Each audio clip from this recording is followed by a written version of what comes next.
ज्यादा सीधे मत बनो, सीधे पेड़ जल्दी काट लिए जाते हैं। आज की कहानी के माध्यम से आपको कुछ ऐसे तरीके पता चलेंगे जिनसे आप धोखा खाने से खुद को बचा सकते हैं। भावनात्मक रूप से कमजोर आदमी का लोग हमेशा फायदा उठाते रहते हैं। हम सब ने देखा होगा, अपने आसपास जो भी इंसान नर्म दिल का होता है, यानी कि भावनात्मक रूप से करुणावान होता है, वह अपनी करुणा बस दूसरों की सहायता तो कर देता है, लेकिन बदले में उसे हमेशा धोखा ही मिलता है। तो क्या एक इंसान को भावनात्मक नहीं होना चाहिए? क्या उसे दूसरों पर भरोसा नहीं करना चाहिए? दूसरों की सहायता नहीं करनी चाहिए? क्या करुणावान और संवेदनशील होना गुनाह है? कोई गलती है? पाया तो यह जाता है कि कोई संवेदनशील आदमी दिल का अच्छा होता है, दूसरों की सहायता करता है, दूसरों का ख्याल रखता है, दूसरों से प्रेम करता है। प्रेम भी तो एक संवेदना ही है, वह भी तो एक भावना का रूप है। तो क्या प्रेम करना भी गलत हो जाता है? और यह तो आप सबको पता होगा कि प्रेम तो आध्यात्मिक साधना का एक बहुत महत्वपूर्ण कदम है। तो किस प्रकार एक इंसान समाज में संवेदनशील, करुणावान और दयालु, यानी कि एक अच्छा आदमी बनकर रह सकता है, ताकि लोग उसका फायदा भी ना उठा पाएं और वह अपने मन की अच्छाई, अपने मन की कोमलता, करुणा सब कुछ बरकरार भी रख सके। एक बार एक युवा लड़का जंगल के पेड़ों पर मुक्के मार रहा था। वह बड़े जोर जोर से मुक्के मार रहा था। वह अपने मन का गुस्सा निकालने की कोशिश कर रहा था। शायद उसको किसी ने धोखा दिया था, या फिर उसके साथ बहुत बुरा हुआ था, जिससे वह बहुत ज्यादा परेशान था। उसे कहीं भी शांति नहीं मिल रही थी। वह लगातार उस पेड़ पर मुक्का मार रहा था, जिससे उसकी उंगलियां लहूलुहान हो चुकी थीं। उसी जंगल में एक शीतल पानी का झरना था। वहां पर एक भिक्षु रोज संध्या समय स्नान करने आया करते थे। यह उनका नित्य का नियम था। आज जब वह भिक्षु इस रास्ते से स्नान करने के लिए उस जंगल में आया, तो उसने उस लडेचके की हालत देखी। वह जोर जोर से चीख रहा था, रो रहा था और लगातार मुक्के मारे जा रहा था। उस लड़के के आसपास कोई मौजूद नहीं था। इससे उस भिक्षु को उस युवक की चिंता होने लगी। उसने सोचा कि कहीं मैं इसे ऐसे ही छोड़ दूं और कहीं ये आत्महत्या कर ले। तो ऐसे विचार आने के बाद भी वह कुछ नहीं बोला और लगातार उस युवक की तरफ देखे जा रहा था। भिक्षु एकदम चुपचाप खड़ा हुआ था। उसने युवक से कुछ नहीं बोला, कुछ नहीं कहा, बस वह उसको लगातार देखता रहा। कुछ देर तक तो उस युवक ने उस भिक्षु को नजरअंदाज किया, लेकिन कुछ देर बाद उसे अजीब सा लगने लगा। उसने सोचा, ना तो यह मुझे रोक रहा है और ना ही कुछ कह रहा है, यह तो बस मुझे देखे जा रहा है। इसका क्या मतलब है? बड़ा अजीब आदमी है। ऐसे ही विचार उस लड़के के मन में उठने लगे थे। जब कुछ देर बाद भी वह भिक्षु कुछ नहीं बोला, तो लड़के ने अचानक से उससे पूछा कि महाशय, आप अपने रास्ते क्यों नहीं चले जाते? आपको क्या मतलब? आप खड़े हुए मुझे देख क्यों रहे हैं? भिक्षु ने बड़े शांत स्वर में कहा कि मैं तुम्हें रोक नहीं रहा हूं, तुमसे कुछ कह नहीं रहा हूं, तो मुझसे तुम्हें क्या परेशानी है? मेरे ही तरह है। यह पेड़ पौधे, यह पक्षी, यह सब तुम्हें तो देख ही रहे हैं। जब इनसे तुम्हें कोई परेशानी नहीं है, तो मुझसे क्यों परेशानी है? यह सुनकर और लड़का जोर से चीख कर बोला, मुझे सबसे परेशानी है। मैं सबसे नफरत करता हूं। यहां पर सब धोखेबाज, गद्दार होते हैं। कोई किसी का नहीं होता इस दुनिया में। और इस तरह बोलते बोलते वह फूट फूट कर रोने लगा और रोए जा रहा था, और भिक्षु उसे देखे जा रहा था। वो उसे चुप करने की कोशिश भी नहीं कर रहा था। यह बात तो उस लड़के को और ज्यादा अजीब लगी। अब रोना छोड़कर उस लड़के ने सीधे खड़े होकर उस भिक्षु से कहा, बड़े अजीब आदमी है आप। आपके सामने कोई इंसान रहा है, दुख ही है, परेशान है, और आप उसे चुप भी नहीं कर सकते। आपके मन में बिल्कुल भी संवेदना नहीं है। बड़े अजीब और कठोर हृदय वाले साधु हैं आप। आपको अपने साधु होने पर खेद होना चाहिए। और ऐसे ही न जाने क्या क्या जली कटी बातें वो युवक उस भिक्षु को सुनाने लगा। कुछ देर बाद जब युवक की सारी भड़ास निकल चुकी थी, तब भिक्षु ने बड़े ही शांत स्वर में कहा कि आज मैं तुम्हें कंधा दे सकता हूं, तुम्हारे आंसू पोंछ सकता हूं, लेकिन इससे तुम्हारी समस्या का समाधान नहीं होगा। कुछ देर के लिए तुम्हारा मन बहल जाएगा, बस उसके बाद वही जिंदगी, वही लोग जो तुम्हें आज कंधा देने के लिए भी तुम्हारे पास नहीं है। फिर से तुम उसी जिंदगी में लौट जाओगे। कोई तुम्हें धोखा देगा, कोई तुम्हारा फायदा उठाएगा, और तुम अपने मन को ऐसे ही तकलीफ पहुंचाते रहोगे तो आंसू पोंछने की। बजाय तुम्हें मुझसे कुछ ज्ञान की बातें लेना चाहिए, जिससे तुम्हें जीवन में कोई भी धोखा ना दे सके, तुम्हारी अच्छाई का कोई भी फायदा ना उठा सके। याद रखना, आंसू पोंछने वाले तो तुम्हें बहुत मिल जाएंगे, लेकिन ज्ञान और सही समझ देने वाला कभी कभी कोई इंसान मिलता है।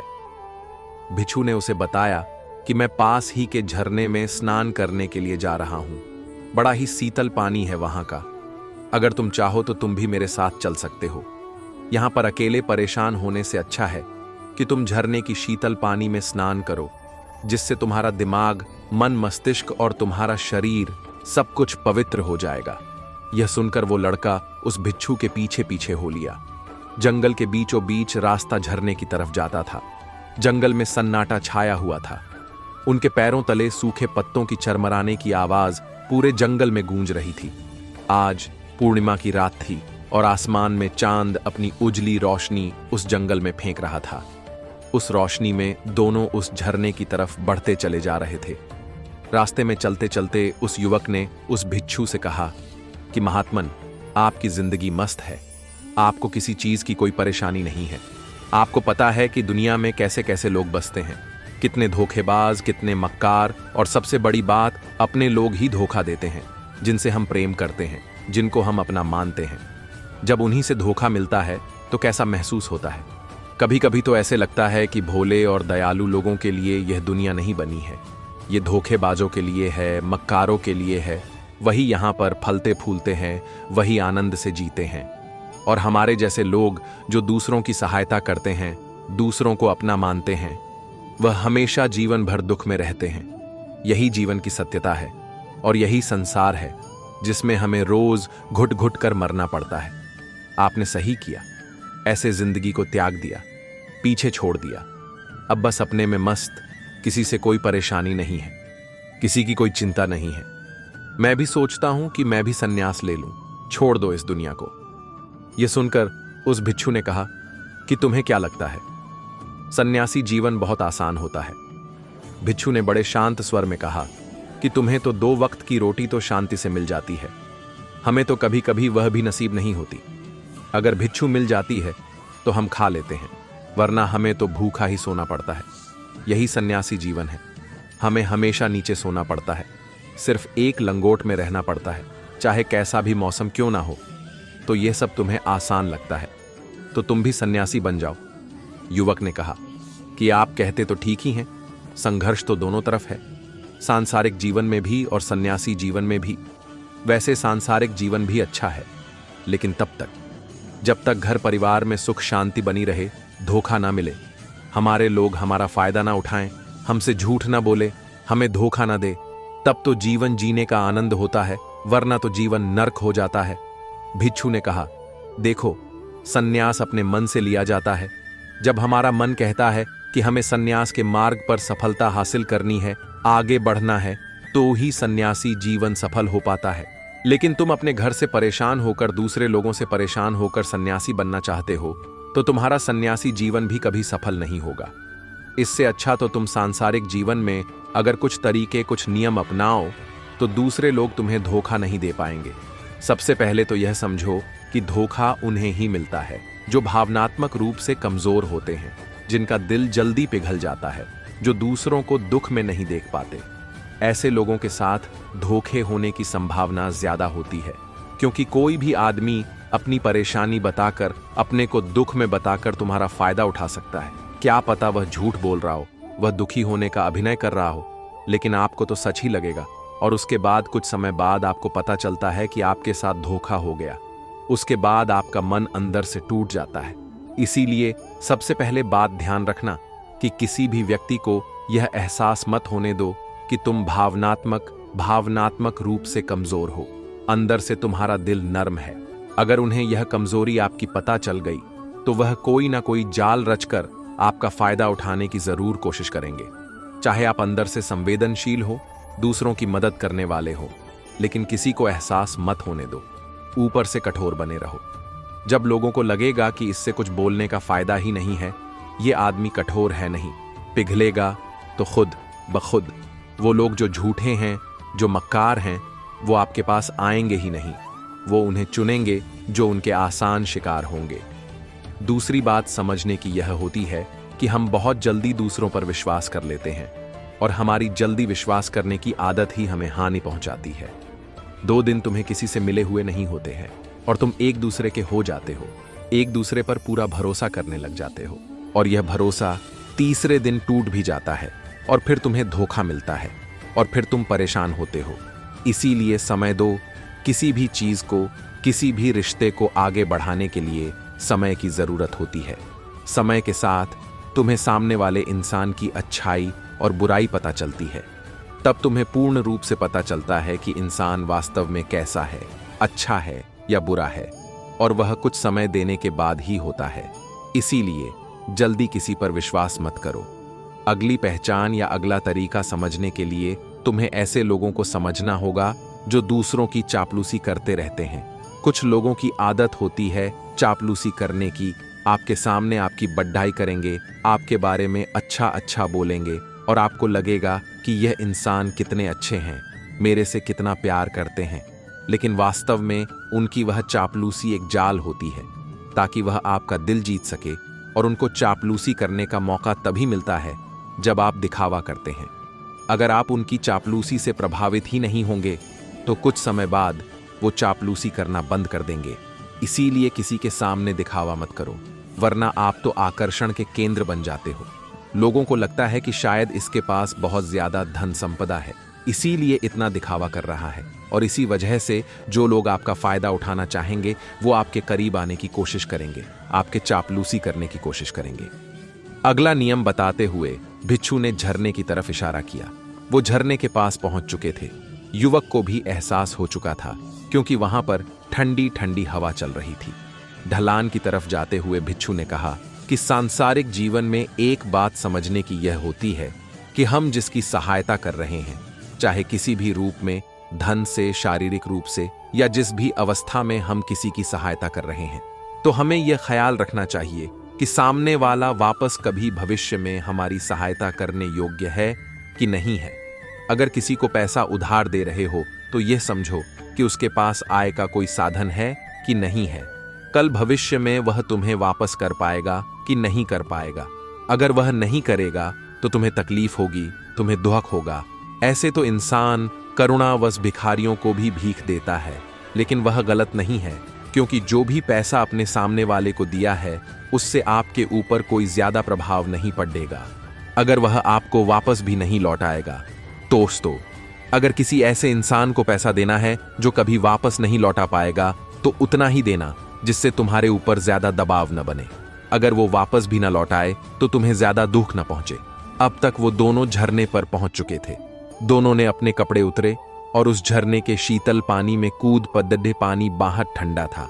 उन दोनों की सारी थकन, सारी उदासी पल भर में ही दूर हो गई।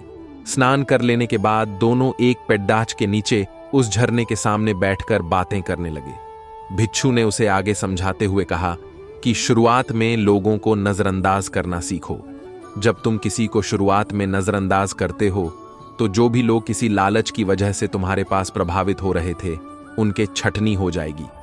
जब तुम उनको नजरअंदाज करोगे तब को 1-2 बार लोग तुम्हारे पास आने की कोशिश करेंगे। उसके बाद वो तुमसे दूरियां बना लेंगे, और जो आदमी तुम्हारी इंसानियत, तुम्हारी अच्छाई देखकर तुम्हारे पास आएगा वो नजरअंदाज करने के बावजूद भी तुम्हारे करीब ही बना रहेगा। और यही तो एक सच्चे इंसान की पहचान होती है, जो हमारे अपने होते हैं। उनसे हम लड़ भी लेते हैं, झगड़ भी लेते हैं, उसके बावजूद भी वो हमारी बातों का बुरा नहीं मानते हैं। चाहे थोड़े समय के लिए वह हमसे नाराज रहे, लेकिन कुछ समय बाद फिर से हम एक हो जाते हैं। और यही तो घर परिवार का मतलब होता है, यही तो अपनों का मतलब होता है। इसीलिए शुरुआत में अनजान लोगों को नजरअंदाज करना सीखो, इग्नोर करना सीखो, ताकि धोखेबाज मक्कार लोग तुम्हारे करीब ही ना आ पाएं। अपने इस वार्तालाप को खत्म करते हुए भिक्षु ने अपनी आखिरी बात बताते हुए कहा कि ये आखिरी सीख सबसे ज्यादा महत्वपूर्ण है। सब कुछ होने बाद भी तुम्हें धोखे मिल सकते हैं, लेकिन तुम अगर अपने आंख और कान और अपना दिमाग खोल कर रखते हो, अगर तुम होश में रहोगे, ध्यान करोगे, तो तुम्हें इंसान की आंखें देखते ही समझ में आ जाएगा कि उसे तुमसे क्या चाहिए। तुम उसकी इच्छा और उसका स्वभाव उसकी आंखों में ही पढ़ सकते हो। लोगों की आंखों में, उनकी वाणी में, उनके स्वभाव में उनका सब कुछ दिखाई देता है। बस हम ही अपनी आंखें मूंद कर रहते हैं। दूसरे लोगों से जानो, उसके रिश्तेदारों से जानो, उसके परिवार वालों से जानो कि वह इंसान कैसा है, दूसरों के साथ उसका व्यवहार कैसा है, उसकी पड़ताल करो। जब किसी पर विश्वास करो, ऐसे ही किसी पर विश्वास मत कर लेना। अपनी पूरी संतुष्टि करना। अगर तुम किसी के साथ लंबे समय तक भरोसा करना चाहते हो, किसी के साथ कोई संबंध बनाना चाहते हो, कोई दोस्ती करना चाहते हो या किसी की मदद करना चाहते हो, तो इन सभी परिस्थितियों तुम्हें यह जरूर पता होना चाहिए कि दूसरे लोग उस इंसान के बारे में क्या सोच रखते हैं। इसके बाद तुम जीवन में कभी भी धोखा नहीं खाओगे और तुम्हें कभी भी धोखे की वजह से पछताना नहीं पड़ेगा। इसी तरह की बातें करते हुए भिक्षु और वो लड़का दोनों जंगल से बाहर आ गए, अपने अपने घर को चले गए। बुद्ध का एक शिष्य बुद्ध के साथ 6 वर्षों से था। वो एक दिन महात्मा बुद्ध के पास आया और बुद्ध से कहा, हे बुद्ध, मुझे आपके पास 6 साल हो गए। मेरे बाद कितने शिष्य आए, उन्हें आपने इस बीच किसी एक दिशा में ज्ञान देने के लिए भेजा, लेकिन मुझे अभी तक नहीं भेजा। क्या मुझे अभी तक बुद्धत्व प्राप्त नहीं हुआ? बुद्ध मुस्कुराए और बोले, ये तो तुम्हें खुद समझना होगा कि तुम्हें बुद्धत्व प्राप्त हुआ है या नहीं। शिष्य बोला, हे बुद्ध, आपने मुझे इन 6 सालों में जो भी उपदेश दिया, मुझे वो सब याद है। आपकी बताई एक एक बात मुझे याद है। आप मुझसे भी पूछ सकते हैं, मैं आपको हर उत्तर देने के लिए सक्षम हूं। आप मुझे एक मौका तो दे, ताकि मैं किसी भी दिशा में जाकर लोगों को आपके ज्ञान के बारे में भी बता सकूं। बुद्ध ने कहा, ज्ञान की बातों को याद रखने से कुछ नहीं होता जब तक आप उसे अपने आचरण में ना लाओ। जब तक आप किसी भी चीज को अपने आचरण में नहीं लाओगे, तब तक आप दूसरों को नहीं कह सकते कि वो उसे अपने आचरण में लेकर आए। शिष्य ने कहा, जो भी हो, कृपया आप मुझे एक मौका दें। आप मुझ पर भरोसा रखें। मैं सभी को अपने ज्ञान से प्रभावित कर सकता हूं।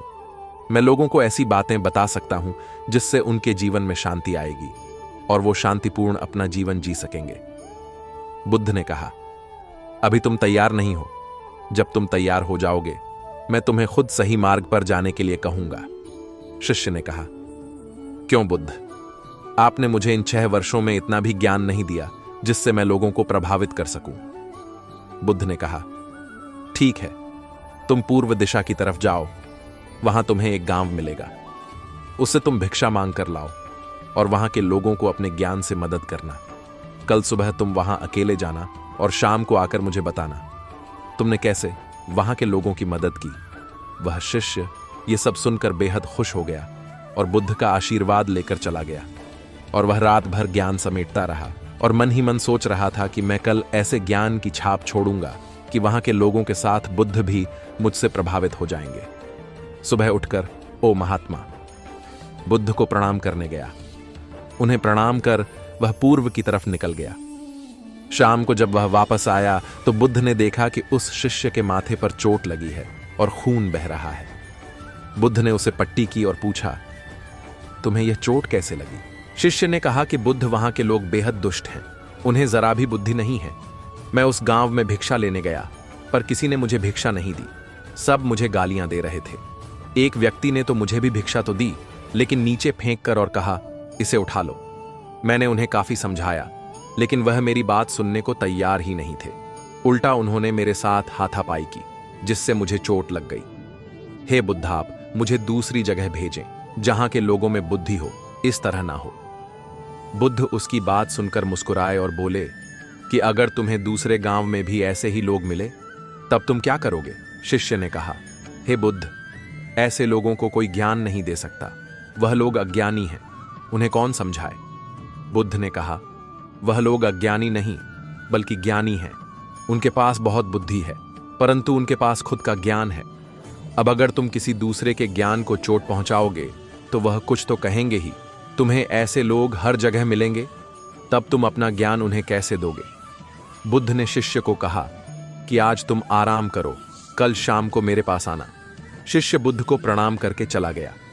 अगली शाम जब वह वापस बुद्ध के पास आया, तब वहां एक और बुद्ध का शिष्य मौजूद था। उनके हाथ में चोट लगी हुई थी। बुद्ध ने उस शिष्य के हाथ पर चोट देख उस पर पट्टी की और उस शिष्य से पूछा कि तुम्हें यह चोट कैसे लगी?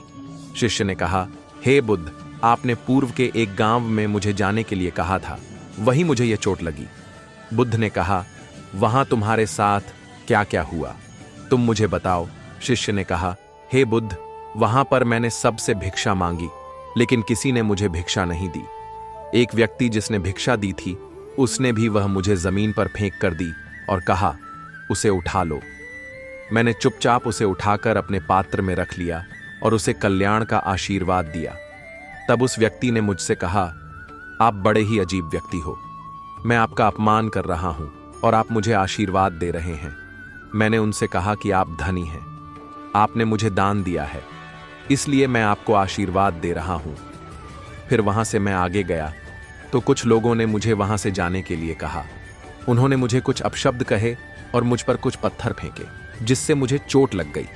जब मैं वापस आ रहा था तब मैंने एक मां को रोते हुए देखा। वह अपने बीमार बच्चे को लेकर चिंतित थी।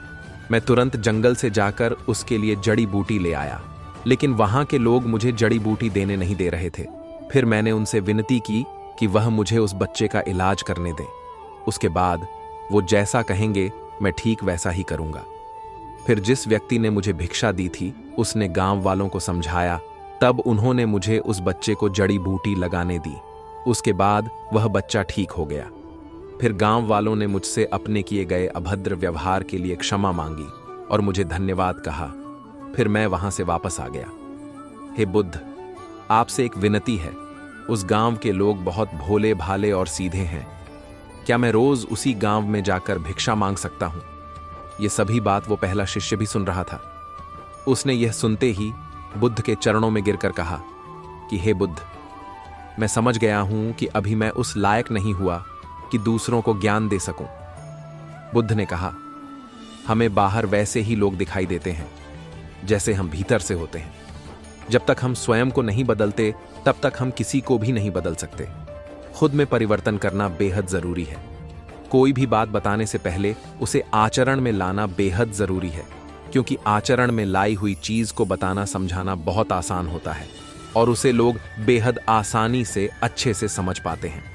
इस कहानी से हमें यह सीख मिलती है दोस्तों, हम सभी को ऐसा लगता है कि हमने जो कुछ भी सीखा है वह हमको दूसरों को सिखाना चाहिए, लेकिन हम जाने अनजाने में दूसरों को सिखाने के चक्कर में हम कभी कभी गलत साबित हो जाते हैं। तो इसलिए दोस्तों, अगर आप किसी को भी कोई भी सुझाव देने के लिए जाते हैं, आप कोई भी चीज सिखाने के लिए जाते हैं, तो सबसे पहले आप उस कार्य को संपूर्ण रूप से और सही ढंग से अच्छे से सीख जाएं। और आपको जब यह पक्का प्रूफ मिल जाए कि अब मैं इस कार्य को संपूर्ण रूप से सीख चुका हूं, अब मैं दूसरों को सिखा सकता हूं, तभी आप दूसरों को सिखाने के लिए जाएं। अन्यथा आपके साथ दुर्व्यवहार हो सकता है और आपको क्षति भी पहुंच सकती है। एक समय की बात है, एक गांव में एक गरीब किसान रहता था। उसके पास बहुत कम जमीन थी और वह बहुत मेहनत करता था, लेकिन उसकी मेहनत के बावजूद उसके पास कभी भी ज्यादा पैसे नहीं होते थे। एक दिन किसान अपने खेत में काम कर रहा था जब उसे एक छोटा सा बीज दिखाई दिया। उसने बीज को उठाया और उसे अपने घर ले गया। उसने बीज को एक बर्तन में पानी में डाल दिया और वह रोजाना उसे पानी देता था। कुछ दिनों के बाद बीज अंकुरित हो गया। किसान ने बीज को एक गमले में लगाया और वह रोजाना उसे पानी देता था। गमला दिन ब दिन बड़ा होता गया और उसमें एक सुंदर पौधा उग आया। पौधा बड़ा होकर एक पेड़ बन गया। पेड़ पर बहुत सारे फल लगे। किसान ने फल तोड़े और उन्हें बाजार में बेच दिया। उसने फल बेचकर बहुत पैसे कमाए। किसान बहुत खुश था। उसने सोचा कि यह सब धैर्य के कारण हुआ है। उसने हमेशा धैर्य से मेहनत की और अंत में उसे सफलता मिली। यह कहानी हमें सिखाती है कि धैर्य एक महत्वपूर्ण गुण है। अगर हम धैर्य से मेहनत करते हैं तो हमें सफलता जरूर मिलती है। धैर्य हमें कठिन समय में भी आगे बढ़ने में मदद करता है। धैर्य हमें अपने लक्ष्यों को प्राप्त करने के लिए प्रेरित रखता है। धैर्य हमें दूसरों की मदद करने के लिए प्रेरित करता है। आइए हम सभी धैर्यवान बने और अपने जीवन में सफलता प्राप्त करें। एक छोटे से गांव में रहता था एक लड़का जिसका नाम था राहुल। बचपन से ही उसकी आंखों की रोशनी कम होती गई और धीरे धीरे वो पूरी तरह अंधा हो गया। गांव वाले उसे सहानुभूति की नजरों से देखते थे। बच्चे उसके साथ खेलने से कतराते थे। लेकिन राहुल के अंदर एक अलग ही जज्बा था। वो हार नहीं मानता था। गांव के स्कूल में दाखिला लेने पर शिक्षक भी उसे देखकर हिल गए, लेकिन राहुल ने हिम्मत नहीं हारी। वो हर शब्द को कानों से सुनता, उसे अपने मन में उतारता और फिर उसे याद रखने की कोशिश करता। धीरे धीरे वो पढ़ने लिखने में आगे बढ़ने लगा। गांव वाले हैरान थे। एक दिन गांव के सरपंच ने राहुल को बुलाया। उन्होंने कहा, राहुल बेटा, तुम बहुत होशियार हो, लेकिन इस गांव में तुम्हारे लिए कुछ नहीं है। शहर जाओ, वहां तुम्हें बेहतर मौका मिलेगा। राहुल ने सरपंच की बातों को ध्यान से सुना। उसके मन में एक ठान ली थी, वो शहर जाएगा, कुछ करेगा, लेकिन कैसे? उसके पास तो पैसे भी नहीं थे। राहुल ने हिम्मत नहीं हारी। उसने गांव के लोगों से मदद मांगी। कुछ लोगों ने उसे पैसे दिए और कुछ ने उसे यह कहकर भागा दिया कि तुम अंधे हो, तो कुछ ने उसे रास्ते का खाना दिया। इस तरह थोड़े बहुत पैसे जुटाकर वो शहर आ गया। शहर में आकर राहुल को बहुत मुश्किलों का सामना करना पड़ा। उसे न तो रहने की जगह थी और न ही कोई काम, लेकिन वो हार नहीं माना। दिन रात मेहनत करता रहा। आखिरकार एक दिन उसे एक छोटी सी कंपनी में नौकरी मिल गई। वो कंपनी फोन कॉल रिसीव करने का काम करती थी। शुरुआत में राहुल को बहुत दिक्कत हुई, क्योंकि उसे फोन पर बात करने वाले व्यक्ति का चेहरा नहीं दिखता था। लेकिन धीरे धीरे उसने अपनी आवाज को इतना मधुर बना लिया कि लोग उसकी बात सुनकर ही मुस्कुराने लगते थे। कुछ सालों बाद राहुल कंपनी का सबसे अच्छा कर्मचारी बन गया। उसकी मेहनत और लगन को देखकर कंपनी के मालिक ने उसे प्रमोशन दे दिया। अब वो कंपनी के एक महत्वपूर्ण पद पर था। राहुल की कहानी पूरे शहर में फैल गई। लोग उसके हौसले की दाद देने लगे। एक दिन एक बड़ी कंपनी के मालिक ने राहुल को अपने यहां नौकरी का ऑफर दिया। राहुल ने वो ऑफर स्वीकार कर लिया और जल्द ही वो कंपनी का एक महत्वपूर्ण हिस्सा बन गया। राहुल की सफलता की कहानी ने कई लोगों को प्रेरित किया। लोग कहते थे, अगर राहुल जो अंधा है इतना कुछ कर सकता है तो हम क्यों नहीं? राहुल ने साबित कर दिया कि अगर इच्छा शक्ति हो तो कोई भी मुश्किलें पार की जा सकती हैं। राहुल ने अपनी जिंदगी में कई उतार चढ़ाव देखे, लेकिन उसने कभी हार नहीं मानी। वो हमेशा मुस्कुराता रहा और अपने लक्ष्य की ओर बढ़ता रहा। आज वो एक सफल व्यक्ति है, लेकिन उसके दिल में वो ही गांव का साधारण लड़का है जिसने कभी हार नहीं मानी। राहुल की कहानी हमें ये बताती है कि जीवन में आने वाली मुश्किलें हमें तोड़ नहीं सकती, बल्कि हमें मजबूत बनाती हैं। अगर हम अपने लक्ष्य के प्रति दृढ़ निश्चयी हैं तो हम किसी भी चुनौती का सामना कर सकते हैं। इसलिए दोस्तों, कभी हार मत मानिए। जीवन में उतार चढ़ाव आते रहेंगे, लेकिन आपको उनसे डरना नहीं है, बल्कि उनका सामना करने के लिए तैयार रहना है। याद रखिए, अगर आप चाहेंगे तो आप कुछ भी कर सकते हैं। यह कहानी सिर्फ एक प्रेरणा है। वास्तविक जीवन में कई तरह की चुनौतियां होती हैं और हर व्यक्ति की कहानी अलग होती है, लेकिन इस कहानी से हमें यह सीख मिलती है कि दृढ़ इच्छा, शक्ति और लगन से हम किसी भी मुश्किल का सामना कर सकते हैं। यह कहानी कई लोगों से हमने अलग अलग तरह से सुनी है। यह बहुत ही प्रसिद्ध कहानी है। इसे पढ़कर आप भी सोच में पड़ जाएंगे। यदि आप इस कहानी को अच्छे से समझते हैं तो यह आपके लिए प्रेरक सिद्ध होगी। तो आओ जानने हैं कि क्या है यह रोचक कहानी। दर्शन शास्त्र की एक क्लास में प्रोफेसर ने एक शीशे का जार और एक थैले में कुछ पत्थर, कंकर और रेत आदि के रखे बॉक्स को लेकर क्लास में प्रवेश किया और क्लास शुरू हुई। उन्होंने एक बड़े से जार में पहले पत्थर के बड़े बड़े टुकड़े जार के मुंह तक भरकर छात्रों से पूछा कि क्या यह जार भर गया है। छात्रों ने जार को ध्यान से देखा और कहा कि हाँ सर, अब यह जार भर चुका है। फिर प्रोफेसर ने थैले में से छोटे छोटे कंकर का बॉक्स निकाला और वे उस जार में सभी कंकर को भरने लगे और हिला हिला कर सभी कंकरों को जार में सेटल कर दिया। तब उन्होंने छात्रों से पूछा कि क्या अब जार भर गया है।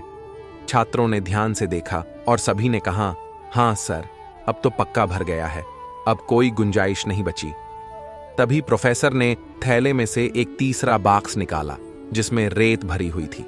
उन्होंने वह रेत उस जार में डाल दी और जार को हिला हिलकर सभी रेत को भी जार में सेटल्ड कर दिया। रेत ने बची खुची जगह भी भर दी। एक बार फिर उन्होंने छात्रों से पूछा कि क्या अब जार भर गया है। सभी ने सकुचाते हुए कहा कि हाँ सर, भर गया है। फिर प्रोफेसर ने एक बोतल पानी उस जार में डाल कर पूछा, क्या अब यह भर गया है? छात्रों ने कहा, हाँ सर। अब अगर आप जार को पहले रेत या पानी से ही भर देंगे तो कंकड़ और बड़े पत्थरों के लिए कोई जगह ही नहीं बचेगी, या आप पहले कंकड़ से ही जार को भर देंगे तो रेत पानी के लिए तो संभवतः जगह बचेगी, लेकिन बड़े पत्थरों के लिए कोई जगह नहीं होगी। यही आपकी जिंदगी के साथ भी होता है। अगर आप अपना सारा समय और ऊर्जा कंकड़ या रेत में ही लगा देंगे तो बड़े बड़े पत्थर छूट जाएंगे। कहने का मतलब यह कि जीवन में जरूरी क्या है, यह आपको तय करना होगा। सारा समय और ऊर्जा छोटी छोटी चीजों में लगा देंगे तो आपके पास कभी उन चीजों के लिए समय नहीं होगा जो आपके लिए इंपॉर्टेंट है। आप किसके लिए कार्य कर रहे हैं और किसके लिए छोटी छोटी इच्छाओं को बटोर रहे हैं।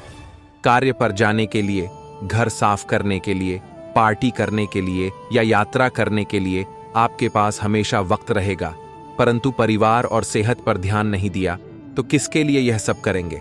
प्राचीन कहावत है कि पहला सुख निरोगी काया, दूसरा सुख जेब में माया, बाकी चीजें बस रेत और पानी हैं। एक बार की बात, शिक्षक अपनी कक्षा में पढ़ा रहे थे और वे सभी विद्यार्थियों से कोई न कोई सवाल पूछ रहे थे। तभी उन्होंने देखा कि कक्षा में एक बच्चा बहुत ही उदास बैठा हुआ था, मानो उसके साथ बहुत ही बुरा हुआ हो। शिक्षक ने भी उस बच्चे को कुछ पूछा नहीं और ना कुछ कहा, लेकिन 4-5 दिनों तक ऐसा ही चलता रहा।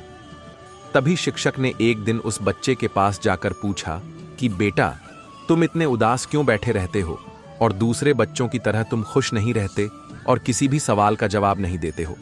उस लड़के ने शिक्षक से कहा कि मेरे अतीत में मेरे साथ कुछ बुरा हो गया था, इसी वजह से अब मेरा किसी भी चीज में मन नहीं लग रहा है और अब मैं कुछ भी कर लूं, दूसरे बच्चों की तरह खुश नहीं रह पा रहा हूं।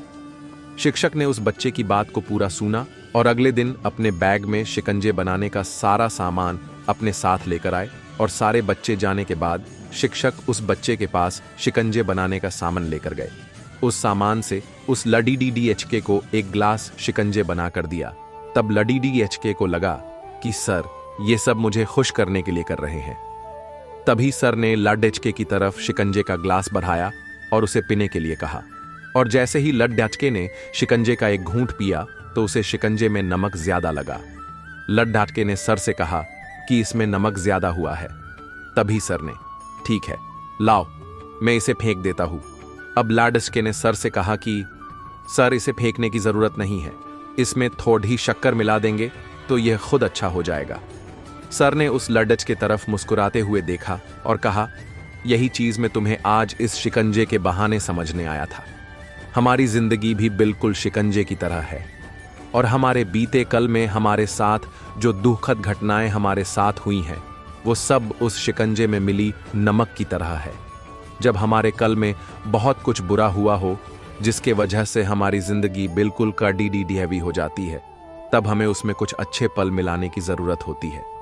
जिस तरह से शिकंजे में नमक ज्यादा हो गया था लेकिन उसमें शक्कर मिलाने के बाद वो मीठा हो गया, उसी तरह हमें हमारे कल को भूलकर उसमें खुशी के पल मिलाने चाहिए ताकि हमारी बुरी यादें हमारे बुरे कल से भी अच्छी हो जाएं। सीख, जो हमारे कल में हुआ है, अगर हम उसके वजह से हमारे आज को खराब कर रहे हैं तो हम अपना खुद का ही नुकसान कर रहे हैं। इसीलिए खराब चीजों को भूलते हुए आगे बढ़ना चाहिए और जितना हो सके उतना जिंदगी के बारे में पॉजिटिव सोच रखनी चाहिए। बुद्ध अपने शिष्यों को उपदेश दे रहे थे, तभी एक व्यक्ति वहां पर आता है और बुद्ध की बातों को सुनने लगता है और बोलता है कि आपकी बातें मुझे बिल्कुल भी अच्छी नहीं लग रही है, और बुद्ध को भला बुरा कहना शुरू कर दिया और उनका अपमान करने लगा और कहने लगा कि बुरी बातों को बार बार याद करने से हमारी परेशानियां बढ़ती हैं, मन अशांत होता है। इसीलिए दुख देने वाली बातों को भूलकर आगे बढ़ना चाहिए। इस संबंध में गौतम बुद्ध का एक प्रसंग प्रचलित है। गौतम बुद्ध अलग अलग क्षेत्रों में भ्रमण करते और अपने शिष्यों को उपदेश देते थे। एक गांव में वे उपदेश दे रहे थे। बुद्ध ने कहा कि क्रोध ऐसी अग्नि है जिसमें क्रोध करने वाला खुद भी जलता है और दूसरों को भी जलाता है। बुद्ध के प्रवचन सुनने के लिए बड़ी संख्या में लोग वहां बैठे थे। उन लोगों में बहुत गुस्से वाला एक व्यक्ति भी बैठा हुआ था। उसे ये बातें पसंद नहीं आई। वह अचानक उठा और बोलने लगा कि बुद्ध तुम पाखंडी हो, बद्धी बड़ी बातें करना ही तुम्हारा काम है, तुम लोगों को भ्रमित कर रहे हो, तुम्हारी ये बातें आज के समय में कोई मायने नहीं रखती हैं। व्यक्ति लगातार बुद्ध को अपमानजनक बातें सुना रहा था। वहां बैठे सभी लोग ये देखकर हैरान थे कि बुद्ध ये सब शांति से सुन रहे थे, लेकिन कुछ बोल नहीं रहे थे। क्रोधी व्यक्ति बुद्ध को शांत देखकर और ज्यादा क्रोधित हो गया। वह बुद्ध के पास गया और उनके मुंह पर थूक कर वहां से चला गया। घर पहुंचकर क्रोधी व्यक्ति का मन शांत हुआ तो उसे अपने किए पर बहुत पछतावा हुआ। वह बुद्ध से क्षमा मांगने पहुंचा, लेकिन उस गांव से बुद्ध पड़ोस के गांव के लिए निकल चुके थे। वह व्यक्ति बुद्ध को खोजते हुए दूसरे गांव में पहुंच गया। वहां व्यक्ति को जैसे ही बुद्ध दिखाई दिए, वह उनके चरणों में गिर गया और क्षमा मांगने लगा। बुद्ध ने उस व्यक्ति से पूछा, तुम कौन हो और क्षमा क्यों मांग रहे हो? उस व्यक्ति ने कहा, क्या आप भूल गए? मैंने कल आपके साथ बुरा व्यवहार किया था, आपका अपमान किया था। बुद्ध ने कहा, बीता हुआ कल मैं वहीं छौडिया आया हूं और तुम अभी भी वहीं रुके हुए हो। तुम्हें गलती पर पछतावा है, तुमने पश्चाताप कर लिया, अब तुम निष्पाप हो गए हो। बुरी बातें याद करते रहने से हमारा आज का समय भी बर्बाद हो जाता है। इस आदत की वजह से भविष्य भी बिगड़ सकता है। इसीलिए बीते हुए कल की बातों को भूलकर आगे बढ़ना चाहिए। इस कहानी से हमें यह सीखने को मिलता है कि क्रोध करने से हमें नुकसान ही होता है, न कि फायदा। क्रोधी होने से हम खुद भी परेशान होते हैं और दूसरों को भी अपने क्रोध का शिकार बना देते हैं। इसलिए हमें सदैव शांति और समझ से अपने व्यवहार को नियंत्रित रखना चाहिए। बुरी बातों को याद करने से न केवल हमारा वर्तमान हानि होता है, बल्कि हमारे भविष्य को भी अंधकार में डाल देता है। हमें अपने अच्छे कर्मों पर ध्यान देना चाहिए और गलतियों से सीखकर आगे बढ़ना चाहिए। आशा करता हूं कि अब आप समझ गए होंगे कि कैसे कोई क्रोध करने वाला खुद भी जलता है और दूसरों को भी जलाता है। दोस्तों, यह कहानी एक दिव्यांग राजा की है, जिसके राज्य में कोई भी परेशानी या समस्या नहीं थी। सभी लोग उस राजा से बहुत खुश थे और ऊपर वाले से धन्यवाद करते थे कि इतने अच्छे राजा को उनकी जिंदगी में भेजे।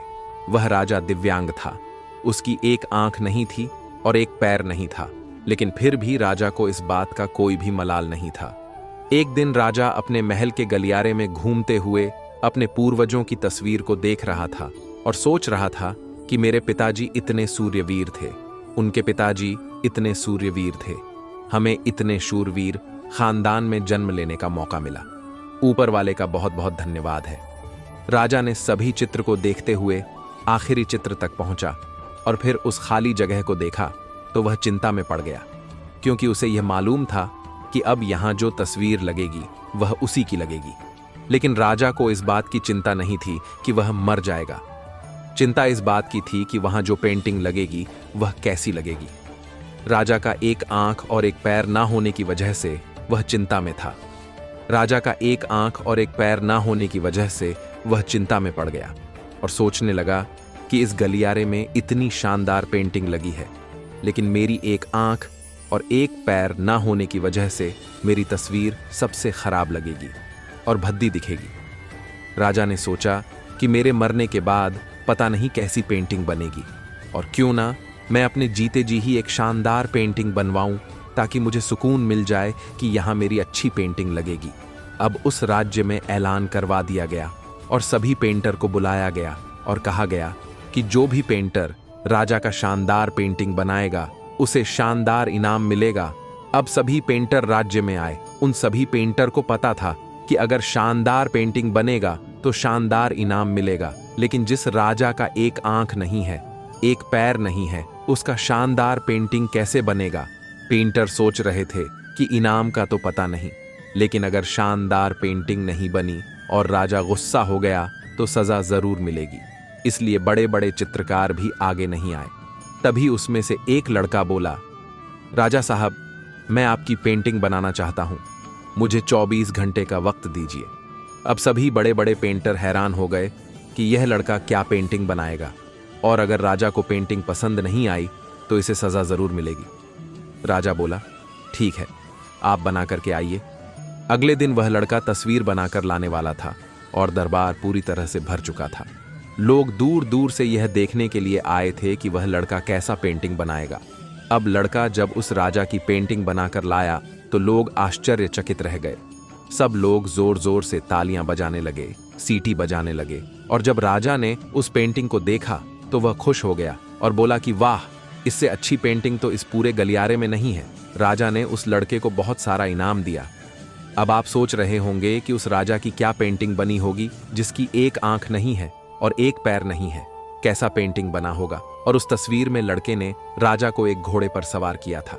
एक साइड से उस राजा का एक पैर दिखा रहा था और राजा तीरंदाजी करते हुए निशाना लगा रहा था, और निशाना लगाते वक्त एक आंख बंद हो जाती है, और उस लड़के ने उस राजा की वही आंख बंद की थी जो राजा के पास नहीं थी। इस तरह से उस लड़के ने राजा को निशाना लगाते हुए घोड़े के ऊपर सवार दिखाया, जिससे एक आंख बंद और एक ही पैर दिखाया, और इतना शानदार पेंटिंग बनाया था कि वह अब तक की सबसे सर्वश्रेष्ठ पेंटिंग थी। उस लड़के के सामने भी चुनौती थी, संकट था, लेकिन उसने सकारात्मक का साथ नहीं छोड़ा। जिंदगी में आप जिस भी मुकाम पर हो, जिस भी संकट में फंस जाए, जिस भी स्थिति में हो, अगर आपने सकारात्मक का साथ कभी नहीं छोड़ा तो यकीन मानिए आप उस संकट से बाहर निकल आएंगे। जिंदगी में उम्मीद का साथ मत छोड़िए, क्योंकि जिसने उम्मीद का साथ छोड़ दिया तो फिर जिंदगी उसका साथ छोड़ देती है। हर पल सकारात्मक रहिए, खुश रहिए। ऊपर वाले के आशीर्वाद के साथ और अपनों के प्यार के साथ अपनी अच्छी और सच्ची मेहनत के साथ कर दिखाओ कुछ ऐसा कि दुनिया करना चाहे आपके जैसा। बुढ़ापा आने से पहले खुद को बूढ़ा ना बनाएं दोस्तों। ज्यादातर लोग 35 की उम्र के बाद जीवन के प्रति अपने जुनून को खत्म कर लेते हैं, अपनी जिंदगी को एक ढर्रे पर चलाने लगते हैं और मान लेते हैं कि वह अब बूढ़े हो रहे हैं और अपने लाइफ में कुछ अच्छा नहीं कर पाएंगे। हम इस वीडियो में आपको उन्हीं 7 गलतियों के बारे में बताएंगे जो लगभग हर इंसान करता है। अगर आपने भी यह आदतें छोड़ दी तो आपकी आगे की जिंदगी बेहद खुशनुमा हो सकती है। क्या आप भी 35 से 40 साल उम्र के बीच में हैं? अगर हाँ, तो यह वीडियो आपके लिए ही है। उम्र का यह पड़ाव हर किसी के जिंदगी में आता है, लेकिन आमतौर पर यहां तक आते आते लोग खुद को इग्नोर करना शुरू कर देते हैं। 35 की उम्र के बाद वो ये मान बैठते हैं कि उनके अच्छे दिन पीछे छूट चुके हैं और इसके बाद वह अपना ध्यान रखना पूरी तरह से छोड़ देते हैं। जीवन के प्रति उनका जुनून खत्म हो जाता है, जो बेहद गलत सोच है। दरअसल उम्र का हर पड़ाव व्यक्ति के लिए नए अनुभव, नई चुनौतियां और नए ख्वाहिश से लेकर आता है। आपको उम्र के हर पड़ाव में खुद के अंदर जीवन को लेकर उत्साह कम नहीं करना चाहिए, बल्कि हर पड़ाव में अपने जिंदगी का मजा लेना चाहिए। अगर आपकी उम्र बढ़ रही है तो इसका मतलब यह नहीं है कि अब आपके जिंदगी में कुछ बचा ही नहीं है। अगर अपनी सोच बदलेंगे और नकारात्मक विचारों को खत्म कर लेंगे तो आपकी जिंदगी बहुत बेहतरीन हो सकती है। इस वीडियो में हम आपको बताएंगे कि कैसे आप जीवन को लेकर अपना नजरिया बेहतर कर सकते हैं और अपनी जिंदगी को खुशनुमा बना सकते हैं। पहली आदत, सब कुछ पता होने की सोच बदले दो। हम सब कुछ केवल इस पुल में ही सीखते हैं। इस सोच से निजात पाने की जरूरत है। आपने अपनी पढ़ाई पूरी कर ली है और आपके कई डिग्रियां हैं, तो इसका मतलब यह नहीं है कि आपको दुनिया का सारा ज्ञान मिल चुका है और अब आपको कुछ और पढ़ने या जानने की जरूरत नहीं है। ज्ञान की दुनिया अंतहीन है और आप कितनी भी कोशिश कर लें, आप पूरी जिंदगी में हर एक चीज नहीं सीख पाएंगे। अगर आपको सब कुछ नहीं पता तो इसमें कोई बुराई नहीं है, बल्कि इससे हमें हर दिन नई चीजों की खोज और उन्हें सीखने की प्रेरणा मिलती है। दूसरी आदत, ऐसी नौकरी करने से बचे जो आपको पसंद नहीं है। इस बात से कोई फर्क नहीं पड़ता कि आप कितना पैसा कमा रहे हैं, आपको क्या सुविधाएं मिल रही हैं और आप वहां कितने सालों से काम कर रहे हैं। अगर आप अपनी नौकरी से नफरत करते हैं तो आप सब कुछ हासिल करते हुए भी दुखी ही रहेंगे। नौकरियां, कैरियर बदलना गलत बात नहीं है। नौकरी या करियर बदलना गलत बात नहीं है। मोटी तनख्वाह के लिए खुद को प्रताड़ित करने की तुलना में आप जिस नौकरी से प्यार करते हैं उसका चुनाव कीजिए। भले आपको पैसा कम मिले, लेकिन वो काम करते हुए आप खुश रहेंगे। तीसरी आदत, सुस्ती भरी जीवन शैली छोड़ दें। हम अपनी दिनचर्या का बहुत बड़ा समय बैठे हुए बिताते हैं, लेकिन 35 साल की उम्र पार करते करते हमारा मेटाबॉलिज्म कम होता जाता है, जिसकी वजह से शेप में रहना बहुत मुश्किल है। अगर आप 35 के उम्र के नीचे भी हैं, तो भी अभी से अपना ख्याल रखना शुरू कर दीजिए। फिट नहीं रह पाने के बहाने बहुत हैं, लेकिन जब आपका वजन अधिक हो जाता है तो आपको सीढ़ियां चढ़ने में भी दिक्कत होने लगती है, और इसकी वजह आपकी खराब लाइफस्टाइल है। चौथी आदत, अपने सपनों को छोड़ने से बचें। आप 35 से 40 साल के हो चुके हैं, तो इसका मतलब यह नहीं है कि अब आप अपने सपनों को हकीकत में बदलने के लिए बहुत बूढ़े हो चुके हैं। यह एक गलत धारणा है कि आप सिर्फ युवा अवस्था में ही दुनिया बदल सकते हैं। सच तो यह है कि 35 से अधिक उम्र के बहुत सारे लोग हैं जो हर रोज दुनिया बदल रहे हैं। पांचवी आदत, दोस्तों और परिवारों से खुद को दूर करने से बचें। समय और व्यस्तता के साथ है, हमारे करीबी लोगों से संपर्क कम होता जा रहा है, और यह हर किसी के साथ होता है। हम अलग अलग वजहों से अपने दोस्तों, परिवार और रिश्तेदारों से फोन पर बात करना और मिलना जुलना कम कर देते हैं। यह नजरिया बदलने की जरूरत है। उम्र बढ़ने के साथ लोगों को अपने करीबियों के साथ अच्छा संबंध स्थापित करने की कोशिश करना चाहिए। अपना सोशल सर्किल बढ़ाना चाहिए। छठवीं आदत, पूर्व की उपलब्धियों को बुलाकर भविष्य पर फोकस करें। अगर अपनी क्लास में टॉपर या स्टार थे, या आपने हर नौकरी के दौरान शानदार परफॉर्मेंस किया है, तो इन उपलब्धियों को हमेशा सहेज कर ना रखें, बल्कि इन्हें पीछे छोड़कर आगे नई उपलब्धियां हासिल करने पर ध्यान केंद्रित करें। सच तो यह है कि आपने पहले क्या किया, इस बात का किसी को फर्क नहीं पड़ता, बल्कि लोग यह जानना चाहते हैं कि आप आगे क्या करने वाले हैं। सातवीं आदत, बुरी आदतों को छोड़ें। हम सभी किसी न किसी तरह के बुरी आदतों से घिरे हुए हैं। 35 साल की उम्र के बाद हर वक्त फास्ट फूड खाना, शराब पीना, धूम्रपान, पर्याप्त नींद न लेना बिल्कुल भी ठीक नहीं है। यूं तो 35 की उम्र से पहले भी ऐसी आदतें शरीर को नुकसान पहुंचाती है, लेकिन जैसे जैसे उम्र बढ़ती है हमारा मोटिवेशन कम होता जाता है। इसीलिए हमारे शरीर को अधिक तवज्जो देने की जरूरत है कि ईश्वर है या नहीं। और हर बार बुद्ध एक अलग जवाब देते थे। ईश्वर के बारे में पूछा गया, यह सवाल आज भी पहेली है, और बुद्ध के समय में भी पहेली ही था। लोगों ने यह सवाल कई बार बुद्ध से पूछा, लेकिन बुद्ध कभी भी इसका सही जवाब नहीं दिए। एक बार की बात है, एक ज्ञानी पंडित गौतम बुद्ध का प्रवचन सुनने आया करता था, और वह पंडित उनकी बातों से सहमत भी था। वह मानता था कि गौतम बुद्ध एक ज्ञानी पुरुष हैं। एक बार बुद्ध ध्यान की मुद्रा में बैठे हुए थे, और वह व्यक्ति उनके पास गया और उनसे पूछा कि बुद्ध, कृपया आप मुझे बताएं कि ईश्वर है या नहीं। मेरी आपसे प्रार्थना है कि आप मेरे सवाल का मुझे सही जवाब दें। बुद्ध के बारे में यह कहा जाता है कि वह कभी भी किसी भी प्रश्न का सीधा जवाब नहीं देते थे। उनके हर जवाब में रहस्य भरा होता था। ज्ञानी पंडित ने कहा कि मुझे ईश्वर के बारे में आपसे जानना है, ईश्वर है या नहीं। बुद्ध उसकी बात सुनकर मुस्कुराए और फिर पंडित से बोले, ठीक है गौतम।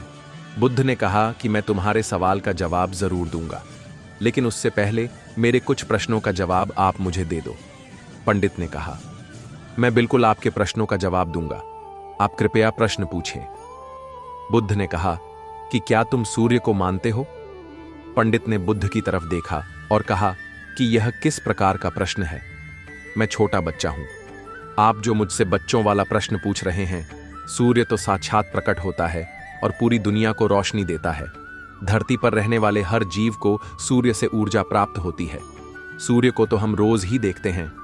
बुद्ध ने उनसे कहा कि ईश्वर के होने के बारे में प्रश्न कहां से आया, क्योंकि जिस प्रकार सूर्य हमारे सामने है उसके होने का कोई प्रश्न नहीं होता।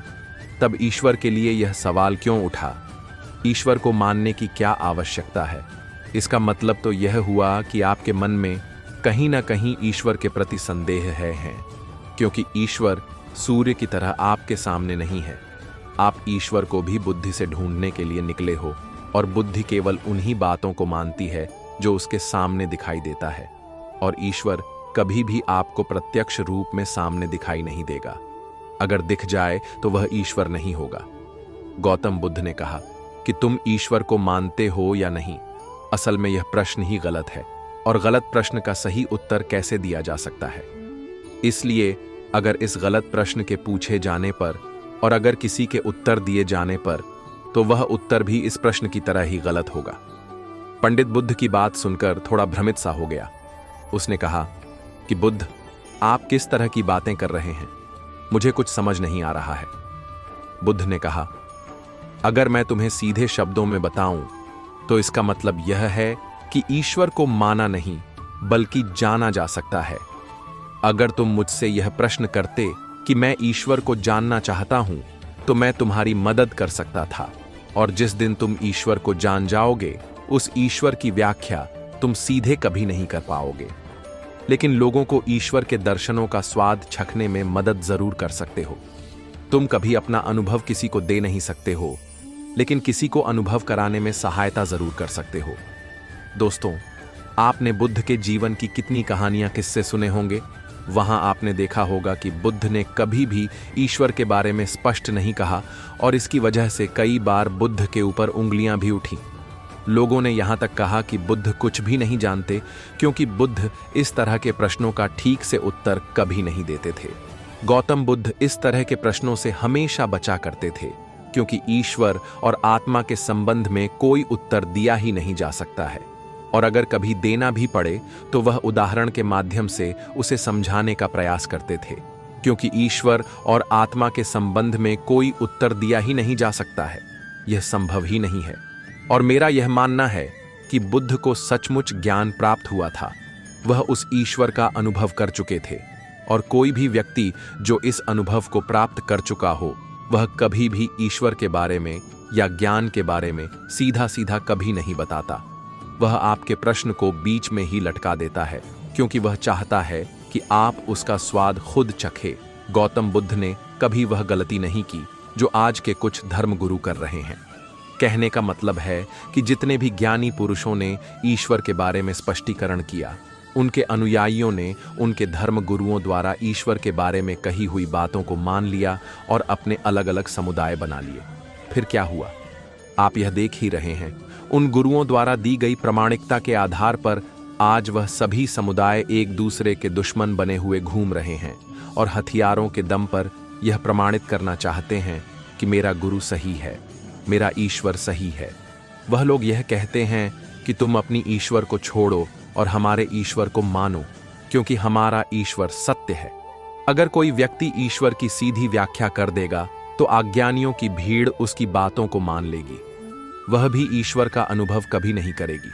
वह भीड़ तो केवल आपकी कही गई बातों के आधार पर किताबें लिख देगी और हाथ में तलवार लेकर चल पड़ेगी कि हम अपने समुदाय को बढ़ाएंगे, अपने धर्म को बढ़ाएंगे, प्रचार प्रसार करेंगे। शायद बुद्ध इस बात को जानते थे, इसीलिए उन्होंने कई बार ईश्वर के वजूद को भी नकारा। इनकार इसलिए किया कि आपकी प्यास और गहरी हो सके, आप उसको जानने के लिए उतावले हो जाए। अगर बुद्ध ईश्वर के बारे में सीधे सीधे कह दे तो भीड़ आसानी से उनकी बात मान जाएगी, और ऐसे ही हमने धरती पर ना जाने कितने ही ईश्वर और भगवान को जन्म दे दिया है। ऐसा लगता है कि ईश्वर ने मनुष्य को नहीं बनाया, बल्कि मनुष्य ने ईश्वर को पैदा किया है। तो दोस्तों, गौतम बुद्ध की कहानी से हमें क्या शिक्षा मिलती है कि भगवान को मानना नहीं बल्कि जानना चाहिए और उसका अनुभव लेना चाहिए। एक छोटा सा लड़का अंधेरा होने पर डर जाता था। वह अकेले कमरे में सोने से डरता था। एक दिन उसकी दादी ने उसे एक मोमबत्ती दी और कहा, जब भी तुम्हें अंधेरा लगे तो इस मोमबत्ती को जला लेना, यह तुम्हें उजाला देगी और तुम्हारे डर को दूर करेगी। लड़के ने वैसा ही किया। मोमबत्ती की रोशनी में उसे कमरा बहुत ही सुंदर लगने लगा और उसका डर दूर हो गया। दादी ने उसे समझाया कि मोमबत्ती की तरह ही हमारे अंदर भी एक उजाला है। जब हम डरते हैं तो हमें उस उजाले को याद करना चाहिए। एक चींटी पानी में गिर गई, वह डूब रही थी। एक मेढक ने उसे अपनी पीठ पर चढ़ा लिया और उसे किनारे पर ले गया। चींटी ने मेढक को धन्यवाद दिया। मेढक ने कहा, कोई बात नहीं, हम सबको एक दूसरे की मदद करनी चाहिए। इस कहानी से हमें यह सीख मिलती है कि हमें हमेशा दूसरों की मदद करनी चाहिए। एक लड़के के पास एक पेंसिल थी, वह पेंसिल टूट गई। लड़का बहुत दुखी हुआ। उसने अपनी माँ से कहा, माँ, मेरी पेंसिल टूट गई है, अब मैं क्या करूंगा? उसकी माँ ने उसे कहा, बेटा, टूटी हुई पेंसिल को फेंक मत दे, इसे तेज कर लो। लड़के ने वैसा ही किया। तेज करने के बाद पेंसिल फिर से लिखने लगी। इस कहानी से हमें यह सीख मिलती है कि हमें कभी भी हार नहीं माननी चाहिए। हमें हमेशा कोशिश करते रहना चाहिए। एक बार की बात है, एक छोटी सी तितली एक बड़े से पेड़ पर बैठी थी। वह अपनी रंग बिरंगी पंखों से बहुत खुश थी। तभी एक कोयल ने उसे देखा और कहा, तुम तो बहुत ही खूबसूरत हो, लेकिन तुम्हें उड़ना नहीं आता। तितली ने कहा, मुझे उड़ना आता है। कोयल ने हंसकर कहा, तुम इतनी छोटी हो, तुम कैसे उड़ सकती हो? तितली ने हिम्मत करके उड़ान भर ली। उसने कोयल को दिखा दिया कि वह कितनी दूर तक उड़ सकती है। इस कहानी से हमें यह सीख मिलती है कि हमें कभी भी अपनी क्षमताओं पर संदेह नहीं करना चाहिए। एक बार की बात है, एक कछुआ और एक खरगोश दौड़ लगाने के लिए तैयार हुए। खरगोश अपनी तेज रफ्तार पर बहुत घमंडी था। उसने कछुए को हंसाते हुए कहा, तुम मुझसे कैसे दौड़ जीत सकते हो? मैं तो बहुत तेज दौड़ता हूं। कछुआ ने कहा, मुझे पता है कि तुम तेज दौड़ते हो, लेकिन मैं लगातार दौड़ता रहूंगा। दौड़ शुरू हुई और खरगोश ने शुरुआत में कछुए को बहुत पीछे छोड़ दिया।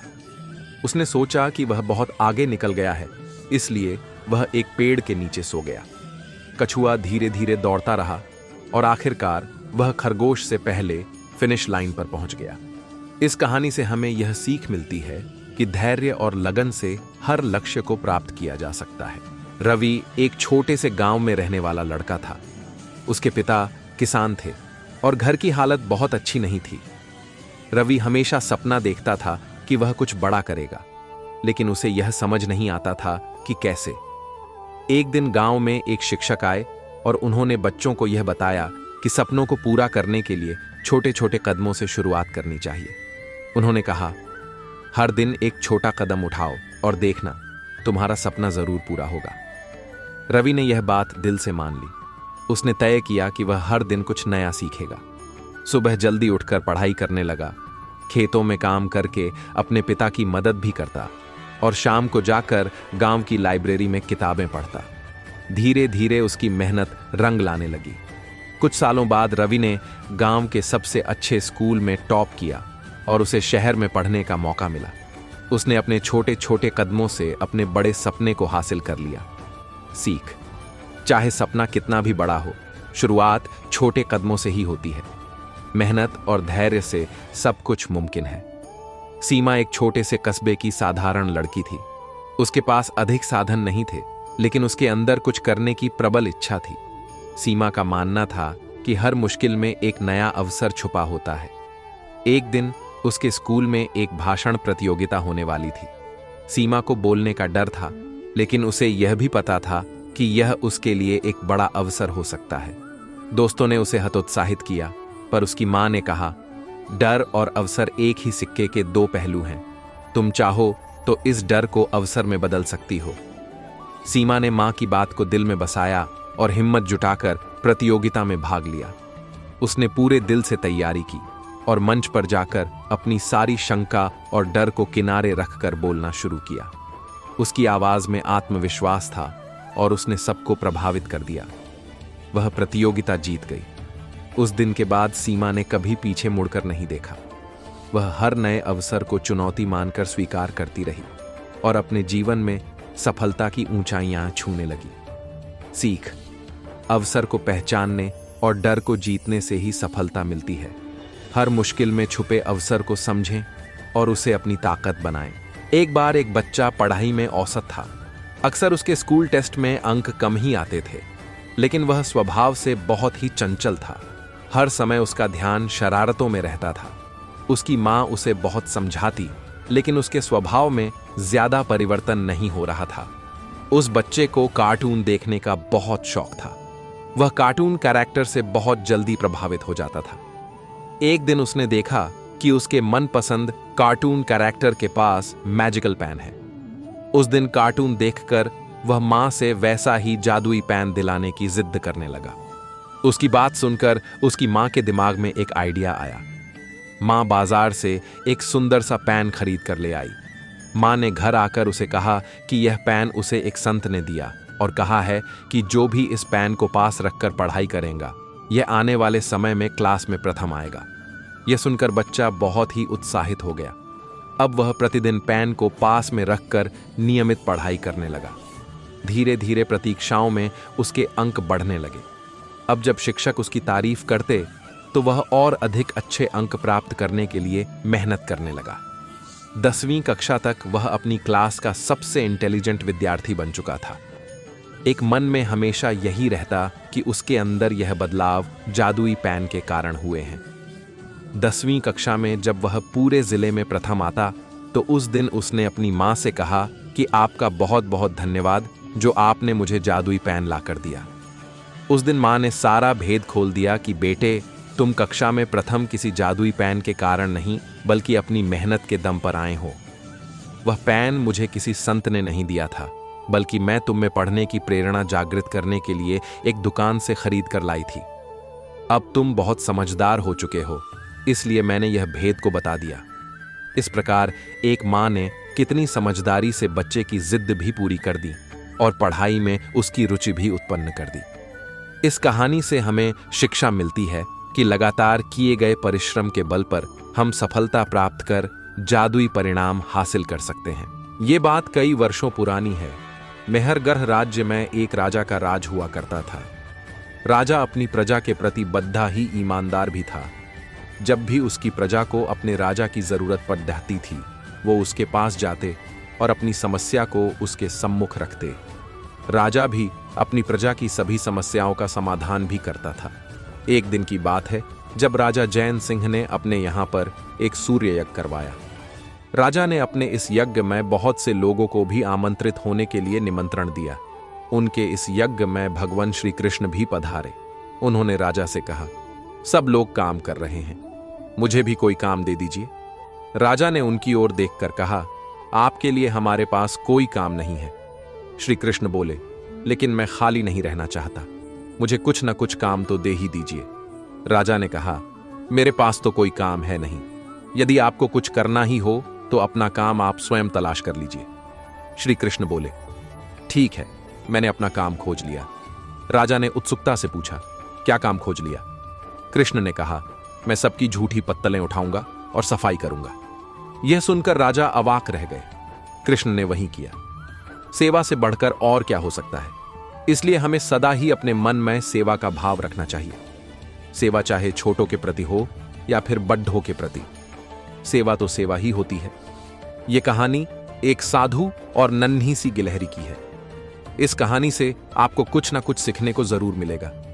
साधु जीवन के रहस्यों को खोजने के लिए कई दिनों तक तपस्या और कठोर साधना में लगे रहे, पर आत्मज्ञान की प्राप्ति नहीं हुई। थक हार कर उन्होंने तपस्या छोड़कर घर लौटने का निश्चय किया।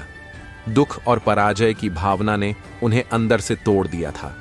वह लड़खड़ाते कदमों से वापस आ रहे थे। रास्ते में उन्हें प्यास लगी। पानी पीने के लिए वह एक नदी के किनारे गए।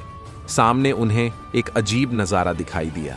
एक नन्ही कंटो नदी के जल में अपनी पूंछ भिगोकर पानी बाहर छिड़क रही थी। कंटो बिना थके अविचल भाव से इस कार्य को करती जा रही थी।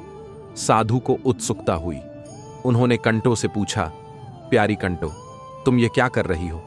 कंटो ने विनम्रता से उत्तर दिया, इस नदी ने मेरे बच्चों को बहाकर मार डाला, मैं उसी का बदला ले रही हूं। मैं नदी को सुखाकर ही छोड़ूंगी। साधु ने कहा, तुम्हारी छोटी सी पूंछ में भला कितनी बूंदें आती होंगी? तुम्हारे इतने छोटे से बल और सीमित साधनों से यह नदी कैसे सूख सकेगी? इतना बड़ा काम असंभव है, तुम इसे कभी खाली नहीं कर सकती। कंटो बोली, यह नदी कब खाली होगी यह मैं नहीं जानती, लेकिन मैं अपने काम में निरंतर लगी रहूंगी। मैं श्रम करने और कठिनाइयों से टकराने के लिए तैयार हूं, फिर मुझे सफलता क्यों नहीं मिलेगी? साधु सोचने लगा कि जब यह नन्ही कंटो अपने थोड़े से साधनों से इतना बड़ा कार्य करने का स्वप्न देखती है, तब भला मैं उच्च मस्तिष्क और मजबूत विकसित मनुष्य अपनी मंजिल को क्यों नहीं पा सकता? ठीक ही कहा जाता है कि कठिनाइयों से लड़ने के संकल्प से ही मनुष्य में शक्ति का संचार होता है, जिसके बूते वह सफलता हासिल करता है। मुसीबतों से लोहा लेकर ही मनुष्य का चरित्र चमकता है और उसमें देवत्व का विकास होता है। यह सोचकर वह फिर साधना के लिए लौट पड़े। तो देखा आपने संकल्प की शक्ति कितनी बड़ी होती है। छोटे से छोटा जीव भी संकल्प के साथ बद्धा काम करने की सोचता है तो इसी प्रकार हमें भी अपने काम को एक संकल्प के साथ ही पूर्ण करना चाहिए। एक बार की बात है, साधु जी बहुत ही भूखे नजर आ रहे थे। साधु जी सोच रहे थे कि अगर मुझे आज खाना नहीं मिला तो हो सकता है कि मेरी तबीयत खराब हो सकती है। मैंने कल से कुछ नहीं खाया है। लेकिन वह साधु महाराज बहुत ही ज्ञानी थे। अगर उनसे ज्ञान लिया जाए तो जीवन सफल हो सकता था। साधु महाराज जी ने आज सोचा कि आज जो भी मुझे सबसे पहले भोजन कराएगा, मैं उसे बहुत सारा धन दूंगा, जिससे कि उसकी समस्याएं दूर हो जाएंगी। इस तरह साधु महाराज जी खाने के लिए सभी के द्वार पर जाते हैं। वह एक आदमी के घर पहुंचते हैं और उनसे खाने के लिए मांगते हैं। वह आदमी बाहर आता है और कहता है कि हमारे पास कुछ नहीं है बाबा, आप आगे बढ़ जाए। साधु महाराज जी ने सोचा कि कोई बात नहीं है, मुझे आगे बढ़ जाना चाहिए, क्योंकि यहां पर किसी के भी मन में खाना खिलाने की कोई भी इच्छा नहीं है। साधु जी ने देखा कि सभी आगे जाने को कह रहे हैं, लेकिन किसी ने अभी तक मुझे कुछ भी नहीं दिया। तभी वह एक छोटी सी झोपड़ी के पास पहुंचते हैं, जहां पर एक आदमी रोटियां बना रहा था।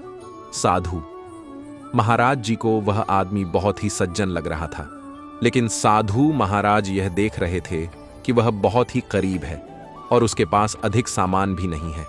वह एक झोपड़ी में रहता है और अपने लिए भोजन तैयार कर रहा है। तभी साधु महाराज जी ने उस आदमी को आवाज लगाई और कहा कि मुझे खाने के लिए दीजिए। झोपड़ी से बाहर एक आदमी आता है और उसके हाथ में भोजन होता है। रोहन को बचपन से ही पेंटिंग का शौक था, लेकिन उसके माता पिता चाहते थे कि वह डॉक्टर बने। उन्होंने उसे हमेशा यही कहा कि पेंटिंग से कुछ नहीं होगा, डॉक्टर बनने में ही उसका भविष्य सुरक्षित है। रोहन मन से तो पेंटिंग करना चाहता था, लेकिन अपने माता पिता की इच्छा के खिलाफ जाना नहीं चाहता था। एक दिन स्कूल में एक कला प्रतियोगिता का आयोजन हुआ। रोहन ने सोचा, अगर मैं इसमें हिस्सा लूंगा तो शायद मुझे खुद पर विश्वास करने का मौका मिलेगा। उसने अपने डर और संकोच को किनारे रखते हुए प्रतियोगिता में भाग लिया। उसने अपनी सबसे अच्छी पेंटिंग बनाई, दिल से रंग भरे और पूरी शिद्दत से काम किया। जब परिणाम आए तो उसकी पेंटिंग ने पहला स्थान प्राप्त किया। रोहन को यकीन हो गया कि अगर उसे अपने आप पर भरोसा होगा तो वह अपनी पसंद के क्षेत्र में भी सफल हो सकता है। उसने अपने माता पिता को समझाया कि वह पेंटिंग में ही अपना करियर बनाना चाहता है और आखिरकार उन्होंने उसे समर्थन दिया। सीख: खुद पर विश्वास रखना ही सबसे बड़ी ताकत है।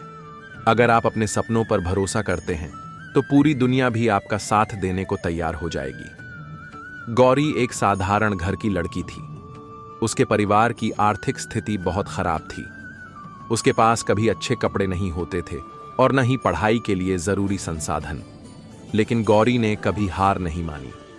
उसका सपना था कि वह एक दिन बड़ी कंपनी में काम करेगी और अपने परिवार को एक बेहतर जीवन देगी। गौरी ने अपने हालातों से लड़ते हुए पढ़ाई जारी रखी। वह स्कूल के बाद ट्यूशन पढ़ाती थी ताकि अपनी किताबें खरीद सके। उसने रातों को जागकर पढ़ाई की और हर परीक्षा में अच्छे नंबर हासिल किए। कई सालों के संघर्ष के बाद गौरी को एक प्रतिष्ठित विश्वविद्यालय में छात्रवृत्ति मिली। उसने अपनी मेहनत और धैर्य से पढ़ाई पूरी की और आखिरकार एक बड़ी कंपनी में नौकरी प्राप्त की। आज वह अपने परिवार को एक आरामदायक जीवन दे रही है। सीख: संघर्ष के बिना सफलता नहीं मिलती, चाहे हालात कितने भी कठिन क्यों न हो। अगर आप मेहनत और लगन से काम करेंगे तो एक दिन सफलता जरूर मिलेगी। एक छोटा सा पौधा था, वह एक बड़े से पेड़ की छाया में लगा था। वह हमेशा अपने आप से सोचता था, काश मैं भी इस पेड़ की तरह बड़ा और मजबूत हो जाता। लेकिन पेड़ की छाया इतनी घनी थी कि उसे धूप और हवा नहीं मिल पाती थी। एक दिन एक तेज हवा चली। उसने पेड़ की कई डालियां तोड़ दी। पौधे ने सोचा, अब मेरा मौका आ गया है। उसने अपनी जड़ें मिट्टी में गहराई तक गाड़ दी और धूप की ओर बढ़ने लगा। शुरुआत में उसे बहुत मुश्किल हुई। उसे धूप की किरणों के लिए संघर्ष करना पड़ा, बारिश का पानी ढूंढना पड़ा, लेकिन उसने हार नहीं मानी। वह हर दिन थोड़ा थोड़ा बढ़ता गया। कई साल बीत गए। वह छोटा सा पौधा अब एक बड़ा पेड़ बन गया था। उसकी डालियां आसमान को छू रही थीं। उसने अपनी जड़ों से मिट्टी को मजबूत किया और अपनी छाया से कई पौधों को जीवन दिया। संघर्ष आवश्यक है। जीवन में सफलता पाने के लिए संघर्ष करना बहुत जरूरी है। धैर्य रखें। सफलता रातों रात नहीं मिलती। हमें धैर्य रखकर अपने लक्ष्य की ओर बढ़ते रहना चाहिए। असफलता से घबराएं नहीं। असफलताएं हमें मजबूत बनाती हैं। हमें असफलता से सीखकर आगे बढ़ना चाहिए। यह कहानी हमें बताती है कि अगर हम दृढ़ निश्चयी हों और लगातार प्रयास करते रहें तो हम अपनी मंजिल जरूर पा सकते हैं। यह कहानी कई लोगों से हमने अलग अलग तरह से सुनी है। ये बहुत ही प्रसिद्ध कहानी है। इसे पढ़कर आप भी सोच में पड़ जाएंगे। यदि आप इस कहानी को अच्छे से समझते हैं तो यह आपके लिए प्रेरक सिद्ध होगी। तो आओ जानने हैं कि क्या है यह रोचक कहानी। दर्शन शास्त्र की एक क्लास में प्रोफेसर ने एक शीशे का जार और एक थैले में कुछ पत्थर, कंकर और रेत आदि के रखे बॉक्स को लेकर क्लास में प्रवेश किया और क्लास शुरू हुई। उन्होंने एक बड़े से जार में पहले पत्थर के बड़े बड़े टुकड़े जार के मुंह तक भरकर छात्रों से पूछा कि क्या यह जार भर गया है। छात्रों ने जार को ध्यान से देखा और कहा कि हाँ सर, अब यह जार भर चुका है। फिर प्रोफेसर ने थैले में से छोटे छोटे कंकर का बॉक्स निकाला और वे उस जार में सभी कंकर को भरने लगे और हिला हिलाकर सभी कंकरों को जार में सेटल कर दिया। तब उन्होंने छात्रों से पूछा कि क्या अब जार भर गया है। छात्रों ने ध्यान से देखा और सभी ने कहा, हाँ सर, अब तो पक्का भर गया है, अब कोई गुंजाइश नहीं बची। तभी प्रोफेसर ने थैले में से एक तीसरा बॉक्स निकाला जिसमें रेत भरी हुई थी। उन्होंने वह रेत उस जार में डाल दी और जार को हिला हिलकर सभी रेत को भी जार में सेटल्ड कर दिया। रेत ने बची खुची जगह भी भर दी। एक बार फिर उन्होंने छात्रों से पूछा कि क्या अब जार भर गया है। सभी ने सकुचाते हुए कहा कि हाँ सर, भर गया है। फिर प्रोफेसर ने एक बोतल पानी उस जार में डालकर पूछा, क्या अब यह भर गया है। छात्रों ने कहा, हाँ सर। फिर प्रोफेसर ने समझाना शुरू किया और कहा कि इसके माध्यम से ये समझें कि आपकी जिंदगी में जो आपका परिवार, पत्नी, बच्चे और आपकी सेहत है वह बड़े बड़े पत्थरों की तरह है। परिवार और सेहत के लिए ही हम सब कुछ करते हैं। ये ऐसी चीजें हैं कि अगर आपकी बाकी सारी चीजें खो भी जाएं और सिर्फ ये रहे तो भी आपकी जिंदगी पूर्ण रहेगी। अब ये जो छोटे छोटे कंकड़ है, यह आपकी नौकरी, आपका व्यापार और आपका घर या बैंक बैलेंस है। अब ये जो रेत और पानी है, ये आपके जीवन में छोटी मोटी चीजें हैं, इच्छाएं हैं और जिनमें से आप कुछ भी चुन सकते हैं। इनमें से कई गैर जरूरी चीजें भी हैं। अब अगर आप जार को पहले रेत या पानी से ही भर देंगे तो कंकड़ और बड़े पत्थरों के लिए कोई जगह ही नहीं बचेगी, या आप पहले कंकड़ से ही जार को भर देंगे तो रेत पानी के लिए तो संभवतः जगह बचेगी, लेकिन बड़े पत्थरों के लिए कोई जगह नहीं होगी। यही आपकी जिंदगी के साथ भी होता है। अगर आप अपना सारा समय और ऊर्जा कंकड़ या रेत में ही लगा देंगे तो बड़े बड़े पत्थर छूट जाएंगे। कहने का मतलब यह है कि जीवन में जरूरी क्या है, यह आपको तय करना होगा। सारा समय और ऊर्जा छोटी छोटी चीजों में लगा देंगे तो आपके पास कभी उन चीजों के लिए समय नहीं होगा जो आपके लिए इंपॉर्टेंट है। आप किसके लिए कार्य कर रहे हैं और किसके लिए छोटी छोटी इच्छाओं को बंटोर रहे हैं। कार्य पर जाने के लिए, घर साफ करने के लिए, पार्टी करने के लिए या यात्रा करने के लिए आपके पास हमेशा वक्त रहेगा, परंतु परिवार और सेहत पर ध्यान नहीं दिया तो किसके लिए यह सब करेंगे। प्राचीन कहावत है कि पहला सुख निरोगी काया, दूसरा सुख जेब में माया, बाकी चीजें बस रेत और पानी हैं। एक बार एक राजा के 3 पुत्र थे। राजा यह जानना चाहता था कि उसका कौन सा पुत्र अधिक बुद्धिमान है, मुश्किल हालातों में कौन सबसे अधिक सकारात्मक सोच अपनाता है। राजा ने तीनों पुत्रों को एक एक सिक्का देकर कहा कि इस सिक्के से कुछ ऐसा खरीदो जिससे तुम्हारे कक्ष का कोना कोना भर जाए। रात को मैं तुम तीनों के कमरों का निरीक्षण करूंगा। एक बार एक 10-11 साल का बच्चा अपनी मां से पूछता है कि क्या आप मुझसे प्यार नहीं करते। उसके इस अटपटे से सवाल पर मां हैरान होकर पूछती है कि बेटा, आपको ऐसा क्यों लगता है। बच्चे ने कहा, आप मुझे बहुत कम रुपए खर्च करने को देते हो, जबकि मेरा दोस्त को तो उसके पापा, मम्मी, दादा, दादी हर कोई उसे अलग अलग पैसे खर्च करने को देता है। मुझे लगता है कि मेरा परिवार बहुत कंजूस है, इसीलिए मुझे कम पैसे खर्च करने के लिए मिलते हैं। मेरे मित्र के पास पैसे होते हैं, इसीलिए वह गली में आने वाले वेंडर्स से अपनी मनपसंद चीजें खरीद कर खा लेता है।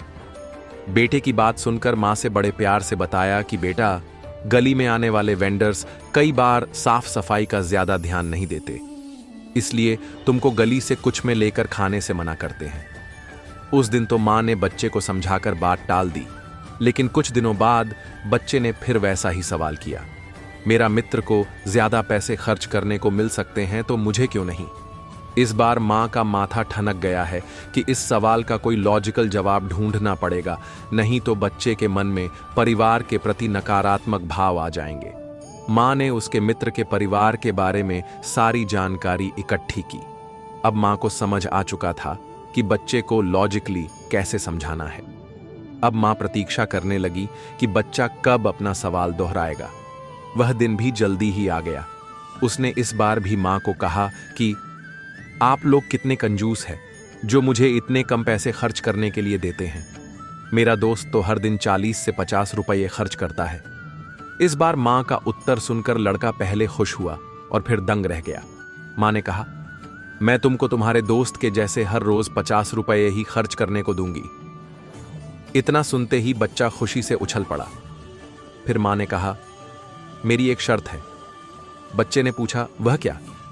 मां ने कहा कि अगर तुमको पैसे अपने मित्र के जैसे चाहिए तो तुमको उसके स्कूल में पढ़ना पड़ेगा। बच्चे की ज्यादा पैसे मिलने की खुशी पल भर में खत्म हो गई। बच्चे को अपने स्कूल से बहुत प्यार था, इसलिए उसने मां से इस शर्त का कारण पूछा। मां ने कहा कि तुम्हारा मित्र गली के स्कूल में पढ़ता है, उसकी फीस 500 रुपये महीना है और तुम्हारी 2500 रुपये महीना है, और 1 लाख रुपये इक्विटी के 1000 रुपये स्कूल बस के कुल मिलाकर 4500 रुपये खर्च आता है। तुम्हारे मित्र का स्कूल तो पड़ोस में ही है, इसलिए स्कूल बस की भी जरूरत नहीं पड़ेगी, तुम पैदल ही जा सकते हो। इस तरह 1000 रुपये बच जाएंगे। स्कूल फीस 500 रुपये है और एक्टिविटी भी नहीं होती। यह भी 1500 रुपये की बचत होगी।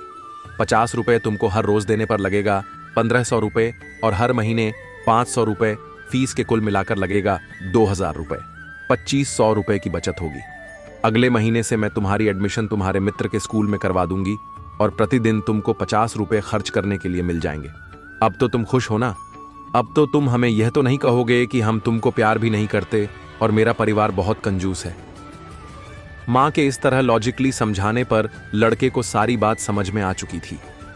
बच्चा अब समझ चुका था कि मेरे पेरेंट्स मुझे अच्छे स्कूल में पढ़ा रहे हैं और वह मेरे लिए क्या बेस्ट कर रहे हैं। मां ने फिर अपने बेटे को बताया कि तुम्हारे मित्र के बड़े भाई को ज्यादा पैसे मिलने के कारण जुएं और शराब की आदत लग चुकी है। रही बात गली से कोई सामान लेकर खाने की, तो वह तुम्हें इसलिए मना किया जाता है क्योंकि अगर किसी ने साफ सफाई का ध्यान नहीं रखा तो तुम्हारी तबीयत बिगड़ सकती है। इसलिए पापा तुमको महीने में 2 बार किसी अच्छे रेस्तरां में खाना खिलाने ले जाते हैं। मां ने उसके खर्च का हिसाब बेटे को समझा दिया। अब बच्चा मां से कहने लगा कि आप मुझे क्या समझाना चाहते हैं, वह सारी बात मुझे समझ आ गई है। साथ में वह यह भी हिसाब लगाने लगा कि अगर उसके मित्र के माता पिता उसको इतने पैसे खर्च करने को ना देते तो वह एक बेहतर स्कूल में पढ़ सकता था। मां ने बहुत ही समझदारी से बच्चे को सारी बात रीजन के साथ बिना किसी डांट डपट के लॉजिकली समझा दी। अगर हम किसी को गलत काम करने पर डांटने की बजाय कारण के साथ बताएं तो उसके परिणाम ज्यादा बेहतर आते हैं, और एक मां अच्छे से जानती है कि बच्चे के लिए क्या ज्यादा बेहतर है। जाने दो और कोशिश छोड़ने का फर्क ये कहानी भली भांति समझाती है। कभी कभी जिंदगी में कुछ चीजें जाने देना जरूरी होता है, लेकिन इसका यह मतलब नहीं कि कोशिश करना छोड़ दो। जाने देना और कोशिश छोड़ देना ये 2 बिल्कुल अलग बातें हैं। आज की कहानी आपको यही सिखाएगी कि कब हार माननी चाहिए और कब आगे बढ़ने के लिए रास्ता बदलना चाहिए। रामू नाम का एक लड़का था जो किसान परिवार से था। बचपन से उसने देखा था कि उसके पिता दिन रात मेहनत करते थे, लेकिन फसल कभी अच्छी होती तो कभी खराब। रामू बड़ा होकर गांव से शहर चला गया और एक छोटी सी दुकान खोली। वह बहुत मेहनत करता था, लेकिन दुकान पर ग्राहक कम आते थे। एक दिन उसका दोस्त राजू उससे मिलने आया। राजू ने रामू से पूछा, रामू दुकान बंद क्यों नहीं कर देते? लगता है कि यह काम तुम्हारे लिए नहीं है। रामू मुस्कुराया और बोला, दुकान बंद कर देना यानी कोशिश छोड़ देना होगा, लेकिन मैं दुकान को बड़ा करने का सपना नहीं छोड़ सकता। मैं रास्ता बदल सकता हूं पर कोशिश नहीं। रामू ने दुकान पर नए तरीके अपनाए। ऑनलाइन डिलीवरी शुरू की, नए उत्पाद लाए और धीरे धीरे ग्राहक बढ़ने लगे। कुछ सालों में उसकी दुकान एक बड़ा स्टोर बन गई। रामू जानता था कि कुछ पुराने तरीके छोड़ने पड़ते हैं, लेकिन सपना छोड़ना जरूरी नहीं होता। दोस्तों, रामू की कहानी हमें यह सिखाती है कि कभी कभी पुरानी चीजों को जाने देना जरूरी होता है, लेकिन इसका मतलब ये नहीं कि हम अपने लक्ष्य या मेहनत को छोड़ दें। जाने दो का मतलब है गलत रास्ता छोड़ो। कोशिश छोड़ दो का मतलब है हार मान लो। अगर आप किसी लक्ष्य की ओर बढ़ रहे हैं और रास्ते में रुकावट आती है तो तरीका बदलिए, मंजिल नहीं। जब थॉमस एडिसन बल्ब नहीं बना पाए तो उन्होंने तरीका बदला, लेकिन कोशिश करना नहीं छोड़ा। जैक मा ने कई बार नौकरियों में असफलता पाई, लेकिन उन्होंने सपना नहीं छोड़ा और अली बाबा जैसी कंपनी बनाई। सीखें कि किसे जाने देना है और किसे थामे रखना है। दोस्तों, अनुभव कभी खरीदा नहीं जा सकता। यह वो चीज है जो समय के साथ, गलतियों से और जीवन के उतार चढ़ाव से मिलती है। अनुभव का कोई बाजार नहीं है जहां आप पैसे देकर इसे खरीद सकें। बहुत समय पहले की बात है, एक बड़े व्यापारी का बेटा था, रोहन। रोहन एक अच्छे स्कूल में पढ़ा था और उसने व्यापार के सारे गुण किताबों से सीख रखे थे। वह आत्मविश्वास से भरा हुआ था और सोचता था कि व्यापार उसके लिए बहुत आसान है। उसके पिता सुरेश जी शहर के सबसे सफल व्यापारियों में से एक थे। एक दिन सुरेश जी ने सोचा कि अब समय आ गया है कि रोहन को व्यापार की असली जिम्मेदारी दी जाए। उन्होंने उसे बुलाया और कहा, रोहन, अब तुम्हें कारोबार में उतरना चाहिए। मैंने अपनी पूरी जिंदगी इस व्यवसाय में लगा दी, लेकिन अब मैं चाहता हूं कि तुम इसे संभालो और नई ऊंचाइयों तक ले जाओ। रोहन खुश हो गया और बड़े जोश के साथ व्यापार में जुट गया। उसने बड़ी बड़ी योजनाएं बनाईं और अपने पिता से निवेश के लिए धन मांगा। सुरेश जी ने बिना किसी सवाल के उसे पैसा दे दिया, लेकिन रोहन की सोच थी कि व्यापार केवल योजनाओं और किताबों में लिखे नियमों से ही चलता है। पहली ठोकर। कुछ ही दिनों में रोहन को एक बड़े सौदे का मौका मिला। उसे एक विदेशी कंपनी के साथ डील करनी थी। विदेशी कंपनी ने बहुत आकर्षक प्रस्ताव दिया और रोहन ने बिना ज्यादा सोच विचार के उस प्रस्ताव को स्वीकार कर लिया। जब सौदा पूरा हुआ और समय आया मुनाफे का, तो रोहन को एहसास हुआ कि उसने गलत समझौता कर लिया था। विदेशी कंपनी ने उसे शर्तों में उलझा दिया था और कंपनी को भारी नुकसान हुआ। जब रोहन घर लौटा तो वह उदास था।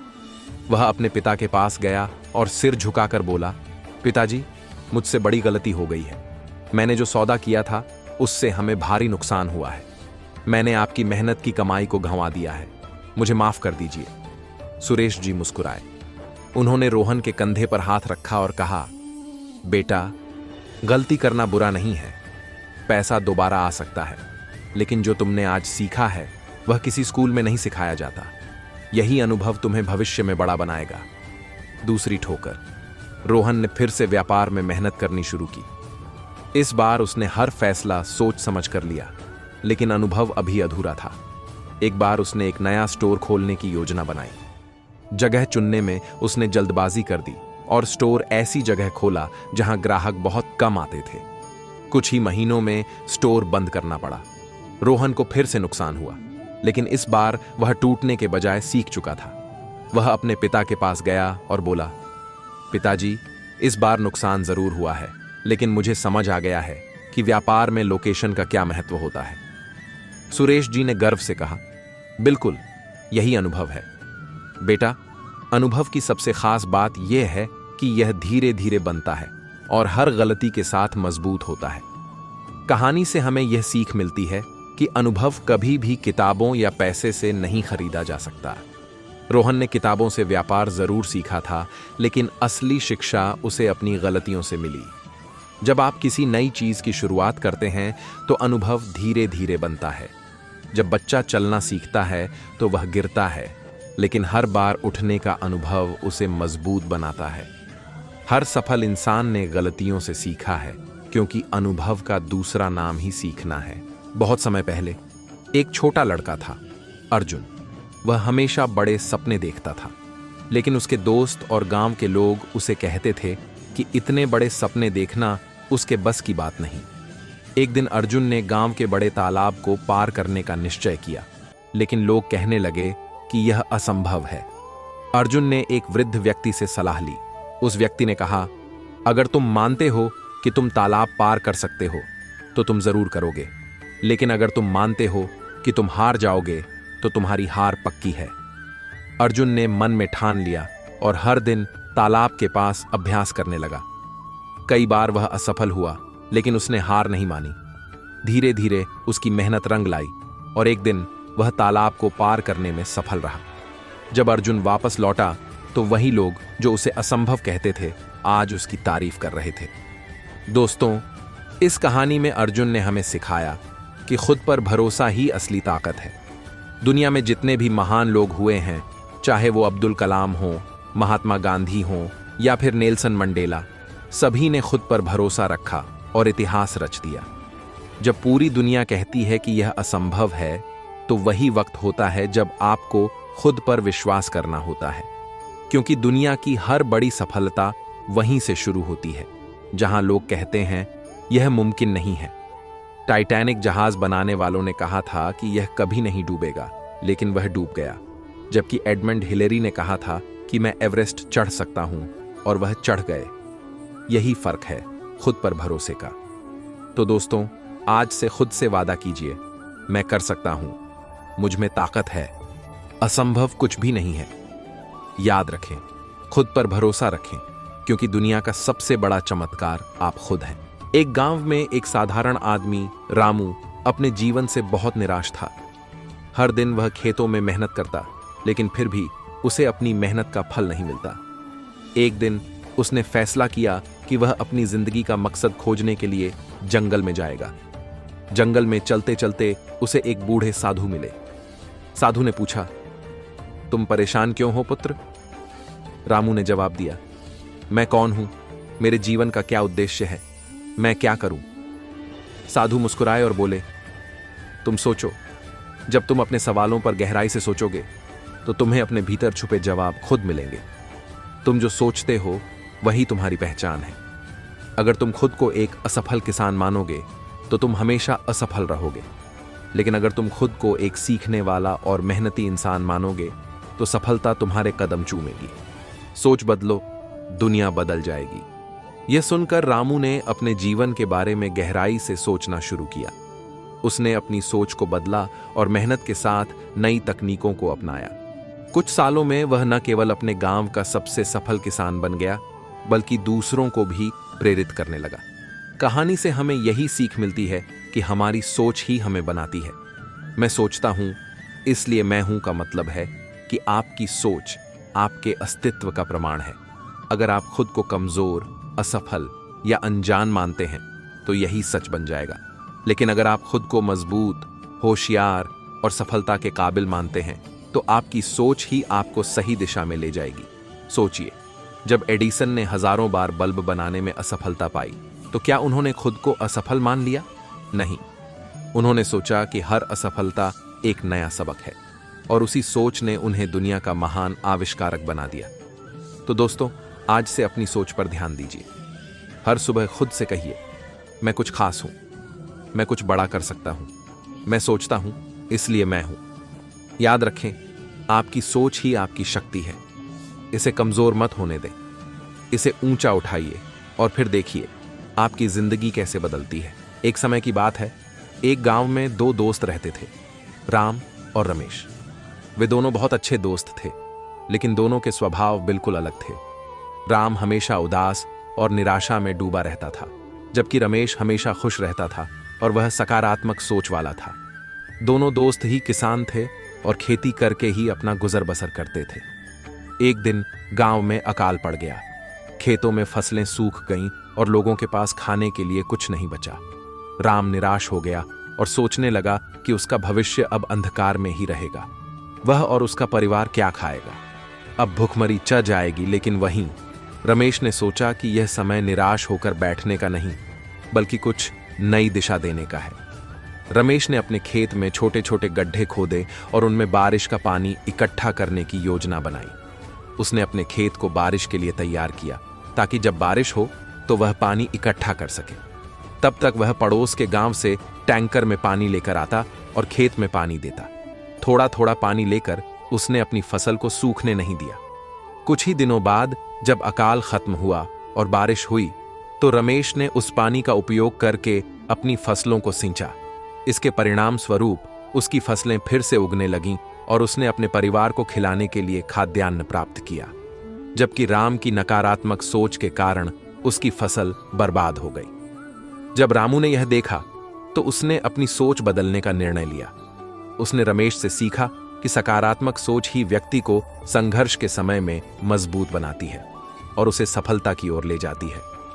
इस कहानी से हमें यह सीख मिलती है कि सकारात्मक सोच हमें हर कठिनाई का सामना करने की शक्ति देती है। यह हमें नई दिशाओं की खोज में सहायता करती है और हमें अपने लक्ष्यों को प्राप्त करने के लिए प्रेरित करती है। इसलिए हमें हमेशा सकारात्मक सोच अपनानी चाहिए और अपने जीवन को बेहतर बनाने की कोशिश करनी चाहिए। जीवन की चुनौतियों का सामना करने में सकारात्मक सोच की भूमिका महत्वपूर्ण होती है। यह हमें उम्मीद और आत्मविश्वास देती है। इस बात को एक प्रसिद्ध लोक कथा इसे अच्छी तरह से स्पष्ट करती है। एक गांव में दो साधु रहते थे जो अपनी साधना में लगे रहते थे। वे दोनों अपने आप को संसार से अलग करके एक झोपड़ी में रहते थे। एक दिन एक भयानक तूफान ने उनकी झोपड़ी को आधा नष्ट कर दिया। जब पहला साधु वापस आया और अपनी नष्ट झोपड़ी को देखा तो वह निराश हो गया और भगवान की निंदा करने लगा। वह सोचने लगा कि उसने अपना संपूर्ण जीवन भगवान की उपासना में बिताया, फिर भी भगवान ने उसकी सहायता नहीं की। दूसरे ओर जब दूसरा साधु वापस आया और अपनी झोपड़ी को देखा तो वह खुश हुआ। उसने ईश्वर का हाथ जोड़कर धन्यवाद दिया। उसने सोचा कि भगवान ने उसकी आधी झोपड़ी को बचा लिया। उसने भगवान का धन्यवाद किया और उसके प्रति अपना विश्वास और बढ़ा लिया। इस कथा से हमें यह सीख मिलती है कि हमारी सोच हमारे जीवन को प्रभावित करती है। सकारात्मक सोच हमें आशा और उत्साह देती है, जबकि नकारात्मक सोच हमें निराशा और निराशा में डाल देती है।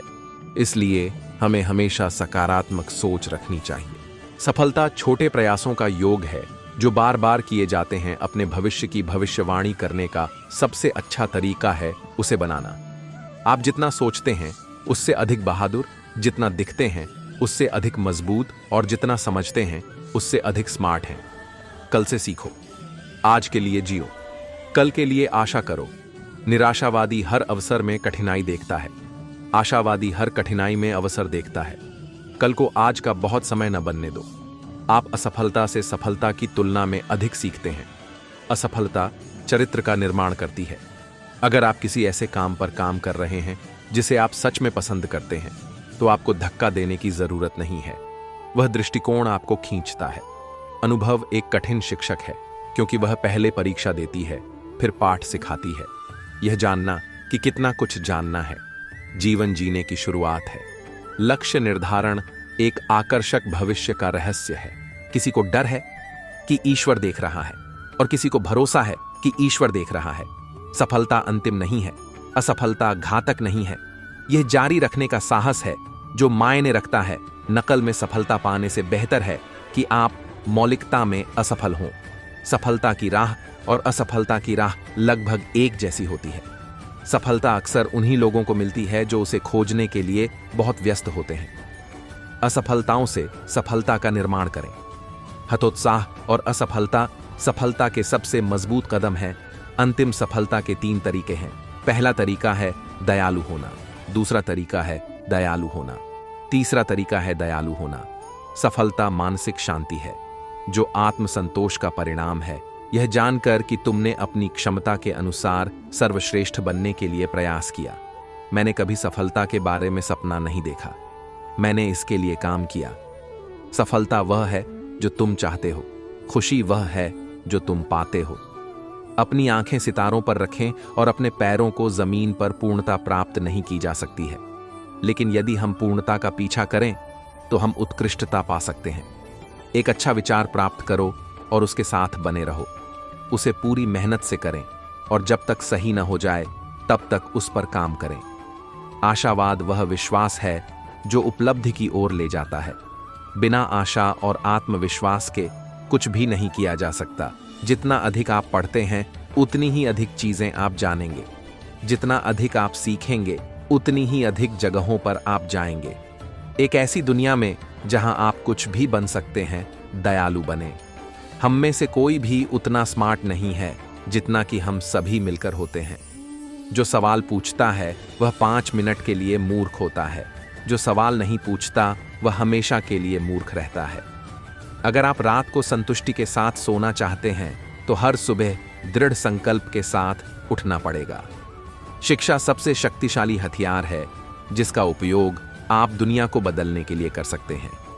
सबसे कठिन काम है कार्रवाई का निर्णय लेना, बाकी सब केवल धैर्य है। आप पाएंगे कि शिक्षा वही चीज है जो इस दुनिया में हर जगह बिखरी हुई है, और यह वही चीज है जिसे कोई भी जितना चाहे उतना ले सकता है। विद्यार्थी का रवैया अपनाओ। कभी भी सवाल पूछने से ज्यादा बड़ा मत बनो। कभी भी इतना मत जानो कि कुछ नया सीखने के लिए जगह ना हो। शिक्षा भविष्य के लिए पासपोर्ट है, क्योंकि कल उनका है जो आज इसके लिए तैयारी करते हैं। शिक्षक दरवाजा खोल सकते हैं, लेकिन आपको उसमें खुद प्रवेश करना होगा। सीखने की सबसे सुंदर बात यह है कि कोई भी इसे आपसे छीन नहीं सकता। मन एक बर्तन नहीं है जिसे भरा जाए, बल्कि यह एक अग्नि है जिसे प्रज्वलित किया जाए। जो आप नहीं कर सकते उसे करने से रुकिए नहीं। जो व्यक्ति कभी गलती नहीं करता उसने कभी कुछ नया नहीं किया। कभी भी खेल को छोड़ने का डर आपको रोकने न दे। आपको महान होने के लिए महान होने की आवश्यकता नहीं है, लेकिन आपको महान होने के लिए शुरुआत करनी होगी। शुरू करने का तरीका यह है कि बात करना छोड़कर करना शुरू करें। किसी भी स्थान तक पहुंचने का कोई शॉर्टकट नहीं है। मुझे लगता है कि यह संभव है कि सामान्य लोग असाधारण बनने का चुनाव करें। मैं पाता हूं कि जितना कठिन मैं काम करता हूं उतना ही अधिक मुझे किस्मत मिलती है। प्रेरणा वह है जो आपको शुरू करने के लिए प्रेरित करती है। आदत वह है जो आपको चलते रहने में मदद करती है। क्या आपकी भी सोच नकारात्मक हो गई है? नकारात्मक से सकारात्मक सोच के लिए जरूरत है सिर्फ अपने नजरिए को बदलने की। जिंदगी को देखने के नजरिए को बदलने का मादा रखते हैं। यही कारण है कि सफलता के लिए हमारे रास्ते पर इनका महत्वपूर्ण और दिलचस्प योगदान है। जिंदगी में आपके साथ क्या हो रहा है ये निर्भर करता है कि आप कैसे महसूस करते हो, कैसे सोचते हो, आपकी उम्मीदें क्या हैं और आपका अपने ऊपर विश्वास कितना है। एक समय में एक काम करो और ऐसा करते समय अपनी पूरी आत्मा उसमें डाल दो और बाकी सब कुछ भूल जाओ। जब तक जीना तब तक सीखना। अनुभव ही जगत में सर्वश्रेष्ठ शिक्षक है। जब तक आप खुद पर विश्वास नहीं करते तब तक आप भाग्यवान पर विश्वास नहीं कर सकते। जो अग्नि हमें गर्मी देती है हमें नष्ट भी कर सकती है। यह अग्नि का दोष नहीं है। चिंतन करो, चिंता नहीं। नए विचारों को जन्म दो। ब्रह्मांड की सारी शक्तियां पहले से हमारी हैं। वो हम ही हैं जो अपनी आंखों पर हाथ रख लेते हैं और फिर रोते हैं कि कितना अंधकार है। विश्व एक विशाल व्यायामशाला है जहां हम खुद को मजबूत बनाने के लिए आते हैं। दिल और दिमाग के टकराव में दिल की सुनो। शक्ति जीवन है, निर्बलता मृत्यु है। विस्तार जीवन है, संकुचन मृत्यु है। प्रेम जीवन है, द्वेष मृत्यु है। किसी दिन जब आपके सामने कोई समस्या न आए, आप सुनिश्चित हो सकते हैं कि आप गलत मार्ग पर चल रहे हैं। जहां सूर्य की किरण हो वहीं प्रकाश होता है, और जहां प्रेम की भाषा हो वहीं परिवार होता है। खुश रहा करो उनके लिए जो अपनी खुशी से ज्यादा आपको खुश देखना चाहते हैं। समस्याएं हमारे जीवन में बिना किसी वजह के नहीं आती। पुराने समय में एक व्यापारी था जिसने एक धनी साहूकार से पैसा ब्याज पर उधार लिया था, लेकिन व्यापार में बहुत नुकसान हो जाने की वजह से वह साहूकार का पैसा लौटा नहीं पा रहा था। व्यापारी की एक बेहद सुंदर बेटी थी। साहूकार बड़ा कुटिल था। उसने सोचा कि व्यापारी पैसा तो वापस कर नहीं पा रहा है, तो क्यों ना इसकी परिस्थिति का फायदा उठाया जाए। उसने व्यापारी को एक सुझाव दिया कि अगर वह अपनी बेटी की शादी उस साहूकार से कर दे तो वह व्यापारी का सारा कर्ज माफ कर देगा। व्यापारी बेचारा क्या करता। उसने अपनी बेटी को सारी बात बताई। समस्या बहुत बड़ी थी। साहूकार अधेड़ उम्र का कुरूप व्यक्ति था। अब उस बेटी के आगे दो ही रास्ते थे। पहला, या तो वह साहूकार से विवाह करने से इनकार कर दे और अपने पिता को कर्ज में दबा रहने दे, दूसरा, साहूकार से खुशी से विवाह कर ले ताकि उसका पिता स्वतंत्रता से रह सके। मित्रों, अक्सर हमारे जीवन में भी ऐसे मोड़ आते हैं जब हमें यकीन होने लगता है कि अब कोई रास्ता नहीं बचा है और अब हम बुरी तरह फंस चुके हैं। अखबारों में सुनने में आता है कि लोग आत्महत्या तक कर लेते हैं, लेकिन अपने दिमाग को पानी की तरह रखना चाहिए, एकदम निर्मल, शांत और चलायमान। कभी आपने पानी को देखा है? पानी इतना सरल स्वभाव रखता है कि हर परिस्थिति के अनुसार ढल जाता है। ठीक वैसे ही बन जाओ। कहानी में आगे इस परिस्थिति से निकलने के लिए लड़की ने क्या फैसला लिया? लड़की ने साहूकार के आगे एक शर्त रखी कि साहूकार एक थैला लाए और उसमें 2 गोलियां डाले, एक सफेद रंग की तथा दूसरी काले रंग की। इसके बाद लड़की उस थैले से आंख बंद करके कोई एक गोली निकालेगी। गोली अगर काली निकली तो लड़की साहूकार से विवाह कर लेगी और उसके पिता का कर्ज माफ कर दिया जाएगा। साथ ही अगर गोली सफेद निकली तो जो भी पिता पर कर्ज है उसे माफ किया जाएगा, लेकिन लड़की साहूकार से विवाह नहीं करेगी। साहूकार तुरंत बात मान गया और जल्द ही एक थैला लेकर आ गया। अब वह जब थैले में गोलियां डाल रहा था तो लड़की ने देखा कि साहूकार ने चालाकी से दोनों गोली काली ही थैली में डाल दी हैं। अब लड़की परेशान हो गई कि अब वह करे तो क्या करे। साहूकार का भांडा फोड़ भी दे तो भी वह दूसरी किसी चाल में उनको जरूर फंसाएगा। लड़की कुछ सोचकर आगे बढ़ी और उसने थैले से एक गोली निकाली। गोली बाहर निकालते ही उसे हाथ से छिटका दी, जिससे गोली नाली में जा गिरी। लड़की बोली, माफ करना, गोली मेरे हाथ से छिटक गई, परंतु इसमें चिंता की कोई बात नहीं है। अभी भी आपके थैले में दूसरी गोली बची होगी, क्यों ना उसे देख लेते हैं। अगर गोली काली निकली तो मैंने सफेद गोली उठाई होगी और थैले में गोली सफेद निकली तो मैंने काली गोली उठाई होगी। व्यापारी ने थैले में हाथ डाला तो देखा थैले में से काली गोली निकली, क्योंकि वही बची थी और यह वह लड़की अच्छे थी। व्यापारी देखकर बोला, अरे बिटिया, थैले में तो केवल काली गोली बची है, इसका तो यही मतलब हुआ कि तुमने सफेद गोली उठाई थी। साहूकार बेचारा अब कुछ भी बोलने काबिल नहीं रहा था। अगर वह बोलता तो उसकी चोरी पकड़ी जाती। इस प्रकार उस लड़की के पिता का कर्ज भी माफ हो गया और बेटी ने साहूकार से अपनी रक्षा भी कर ली। एक समय की बात है, एक राजा के 10 पुत्र थे। वे सभी बड़े हो चुके थे। वे सभी बहुत ही बलवान व सुंदर दिखते थे। राजा की उम्र काफी हो चुकी थी। अब वह चिंतित था कि राजा का उत्तराधिकारी चारों में से कौन बनेगा। वैसे तो सबसे बड़े पुत्र को ही राजा बनना चाहिए था, परंतु राजा अपने राज्य को एक योग्य उत्तराधिकारी देना चाहता था। इसलिए उसने चारों पुत्रों की परीक्षा लेने का विचार किया। उसने सोचा, जो उस परीक्षा में पास हो जाएगा वही राजा का अगला उत्तराधिकारी बनेगा। अगले दिन राजा ने घोषणा करवाई कि राज्य की समृद्धि को दर्शाने के लिए एक बड़ा शाही भोज राजा के जन्मदिन पर करवाया जाएगा, जिसमें बड़े बड़े राजा महाराजा के साथ साथ सामान्य जनता भी शामिल होगी। उस दिन सभी राजकुमारों की परीक्षा ली जाएगी। जो परीक्षा में उत्तीर्ण होगा वही राजा बनेगा। तभी नए राजा की घोषणा भी की जाएगी। कुछ ही दिनों बाद वह दिन आ गया जब राजा का जन्मदिन था। उस दिन शाही भोज रखा गया था। बड़े बड़े राजा महाराजा वहां पधारे थे। सारे राज्य की साधारण जनता, गरीब से गरीब, अमीर से अमीर व्यक्ति भी उसे भोज में शामिल हुआ। सभी यह जानने के लिए उत्सुक थे कि राज्य का अगला उत्तराधिकारी कौन होगा। भोज की शुरुआत हुई। सभी को भोजन भरोसा गया। सभी राजकुमार भी भोजन करने के लिए बैठे। वे जैसे ही भोजन के लिए बैठे, अचानक कहीं से कुछ भेड़ियों ने वहां आक्रमण कर दिया। सारी जनता में हड़बड़ा मच गई। चारों तरफ खौफ का माहौल था। सभी राजकुमार भी एक एक करके पीछे हट गए, सिवाय एक 5वें राजकुमार के। वह राजकुमार सभी भेड़ियों का सामना करता रहा तथा उसने सभी पर जल्दी ही विजय प्राप्त कर ली। उसने सभी भेड़ियों को पकड़कर कैद करवा दिया। राजा उसकी बहादुरी का कायल हो चुका था। वहां अब शांति का माहौल था। राजा ने तभी घोषणा कर दी कि 5वां राजकुमार ही राज्य का अगला उत्तराधिकारी होगा।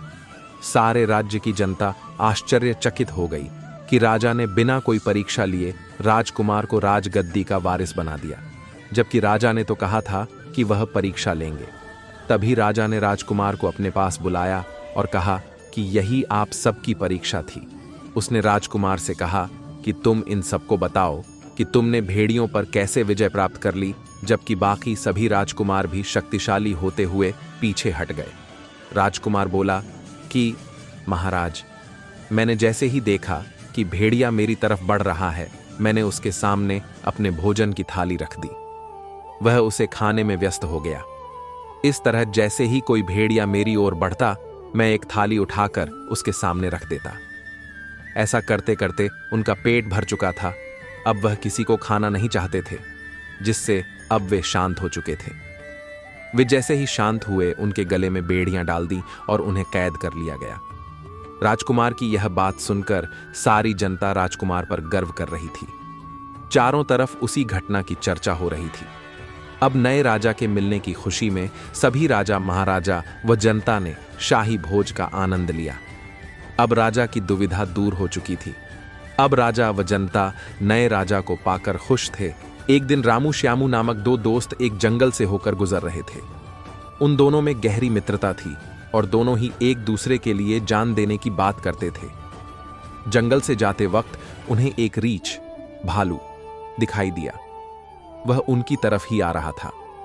श्यामू तुरंत भागकर पास के एक पेड़ पर चढ़ गया। उसने अपने मित्र रामू की बिल्कुल भी चिंता नहीं की। श्यामू बोला, भाई रामू जान है तो जहान है, तुम भी अपने बचाव का कोई रास्ता खोजो। रामू भला क्या रास्ता खोजता, उसे पेड़ पर चढ़ना भी नहीं आता था।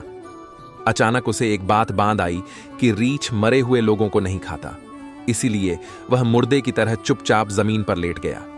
रीछ रामू के पास आया और उसके चेहरे को सूंघा। उसने समझा कि वह कोई मुर्दा है, अतः वह चुपचाप आगे बढ़ गया। जब रीछ कुछ दूर चला गया तो रामू उठकर खड़ा हो गया और श्यामू भी पेड़ से नाचे उतर आया। उसने रामू से पूछा, रीछ, तुम्हारे कान में क्या कह रहा था मित्र? रामू ने जवाब दिया, वह कह रहा था कि स्वार्थी मित्रों से दूर रहो। दो बिल्लियां भूख से बिलबिला रही थीं।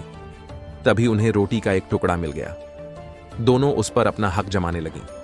पहली बिल्ली ने कहा, चलो मिल बांट कर खाते हैं। दूसरी बिल्ली ज्यादा चालाक थी। वह सारी रोटी खुद खाना चाहती थी। उसने मना कर दिया। उसी समय एक बंदर वहां से जा रहा था।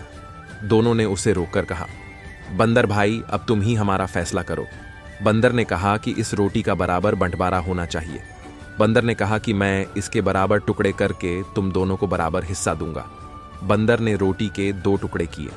दोनों को बारी बारी से देखते हुए बोला, एक टुकड़ा दूसरे से बड़ा है। फिर उसने बड़े टुकड़े में से कुछ हिस्सा खा लिया। इसी तरह बंदर हर बड़े टुकड़े में से थोड़ा थोड़ा हिस्सा खाता रहा। आखिर में रोटी के सिर्फ 2 टुकड़े ही बचे।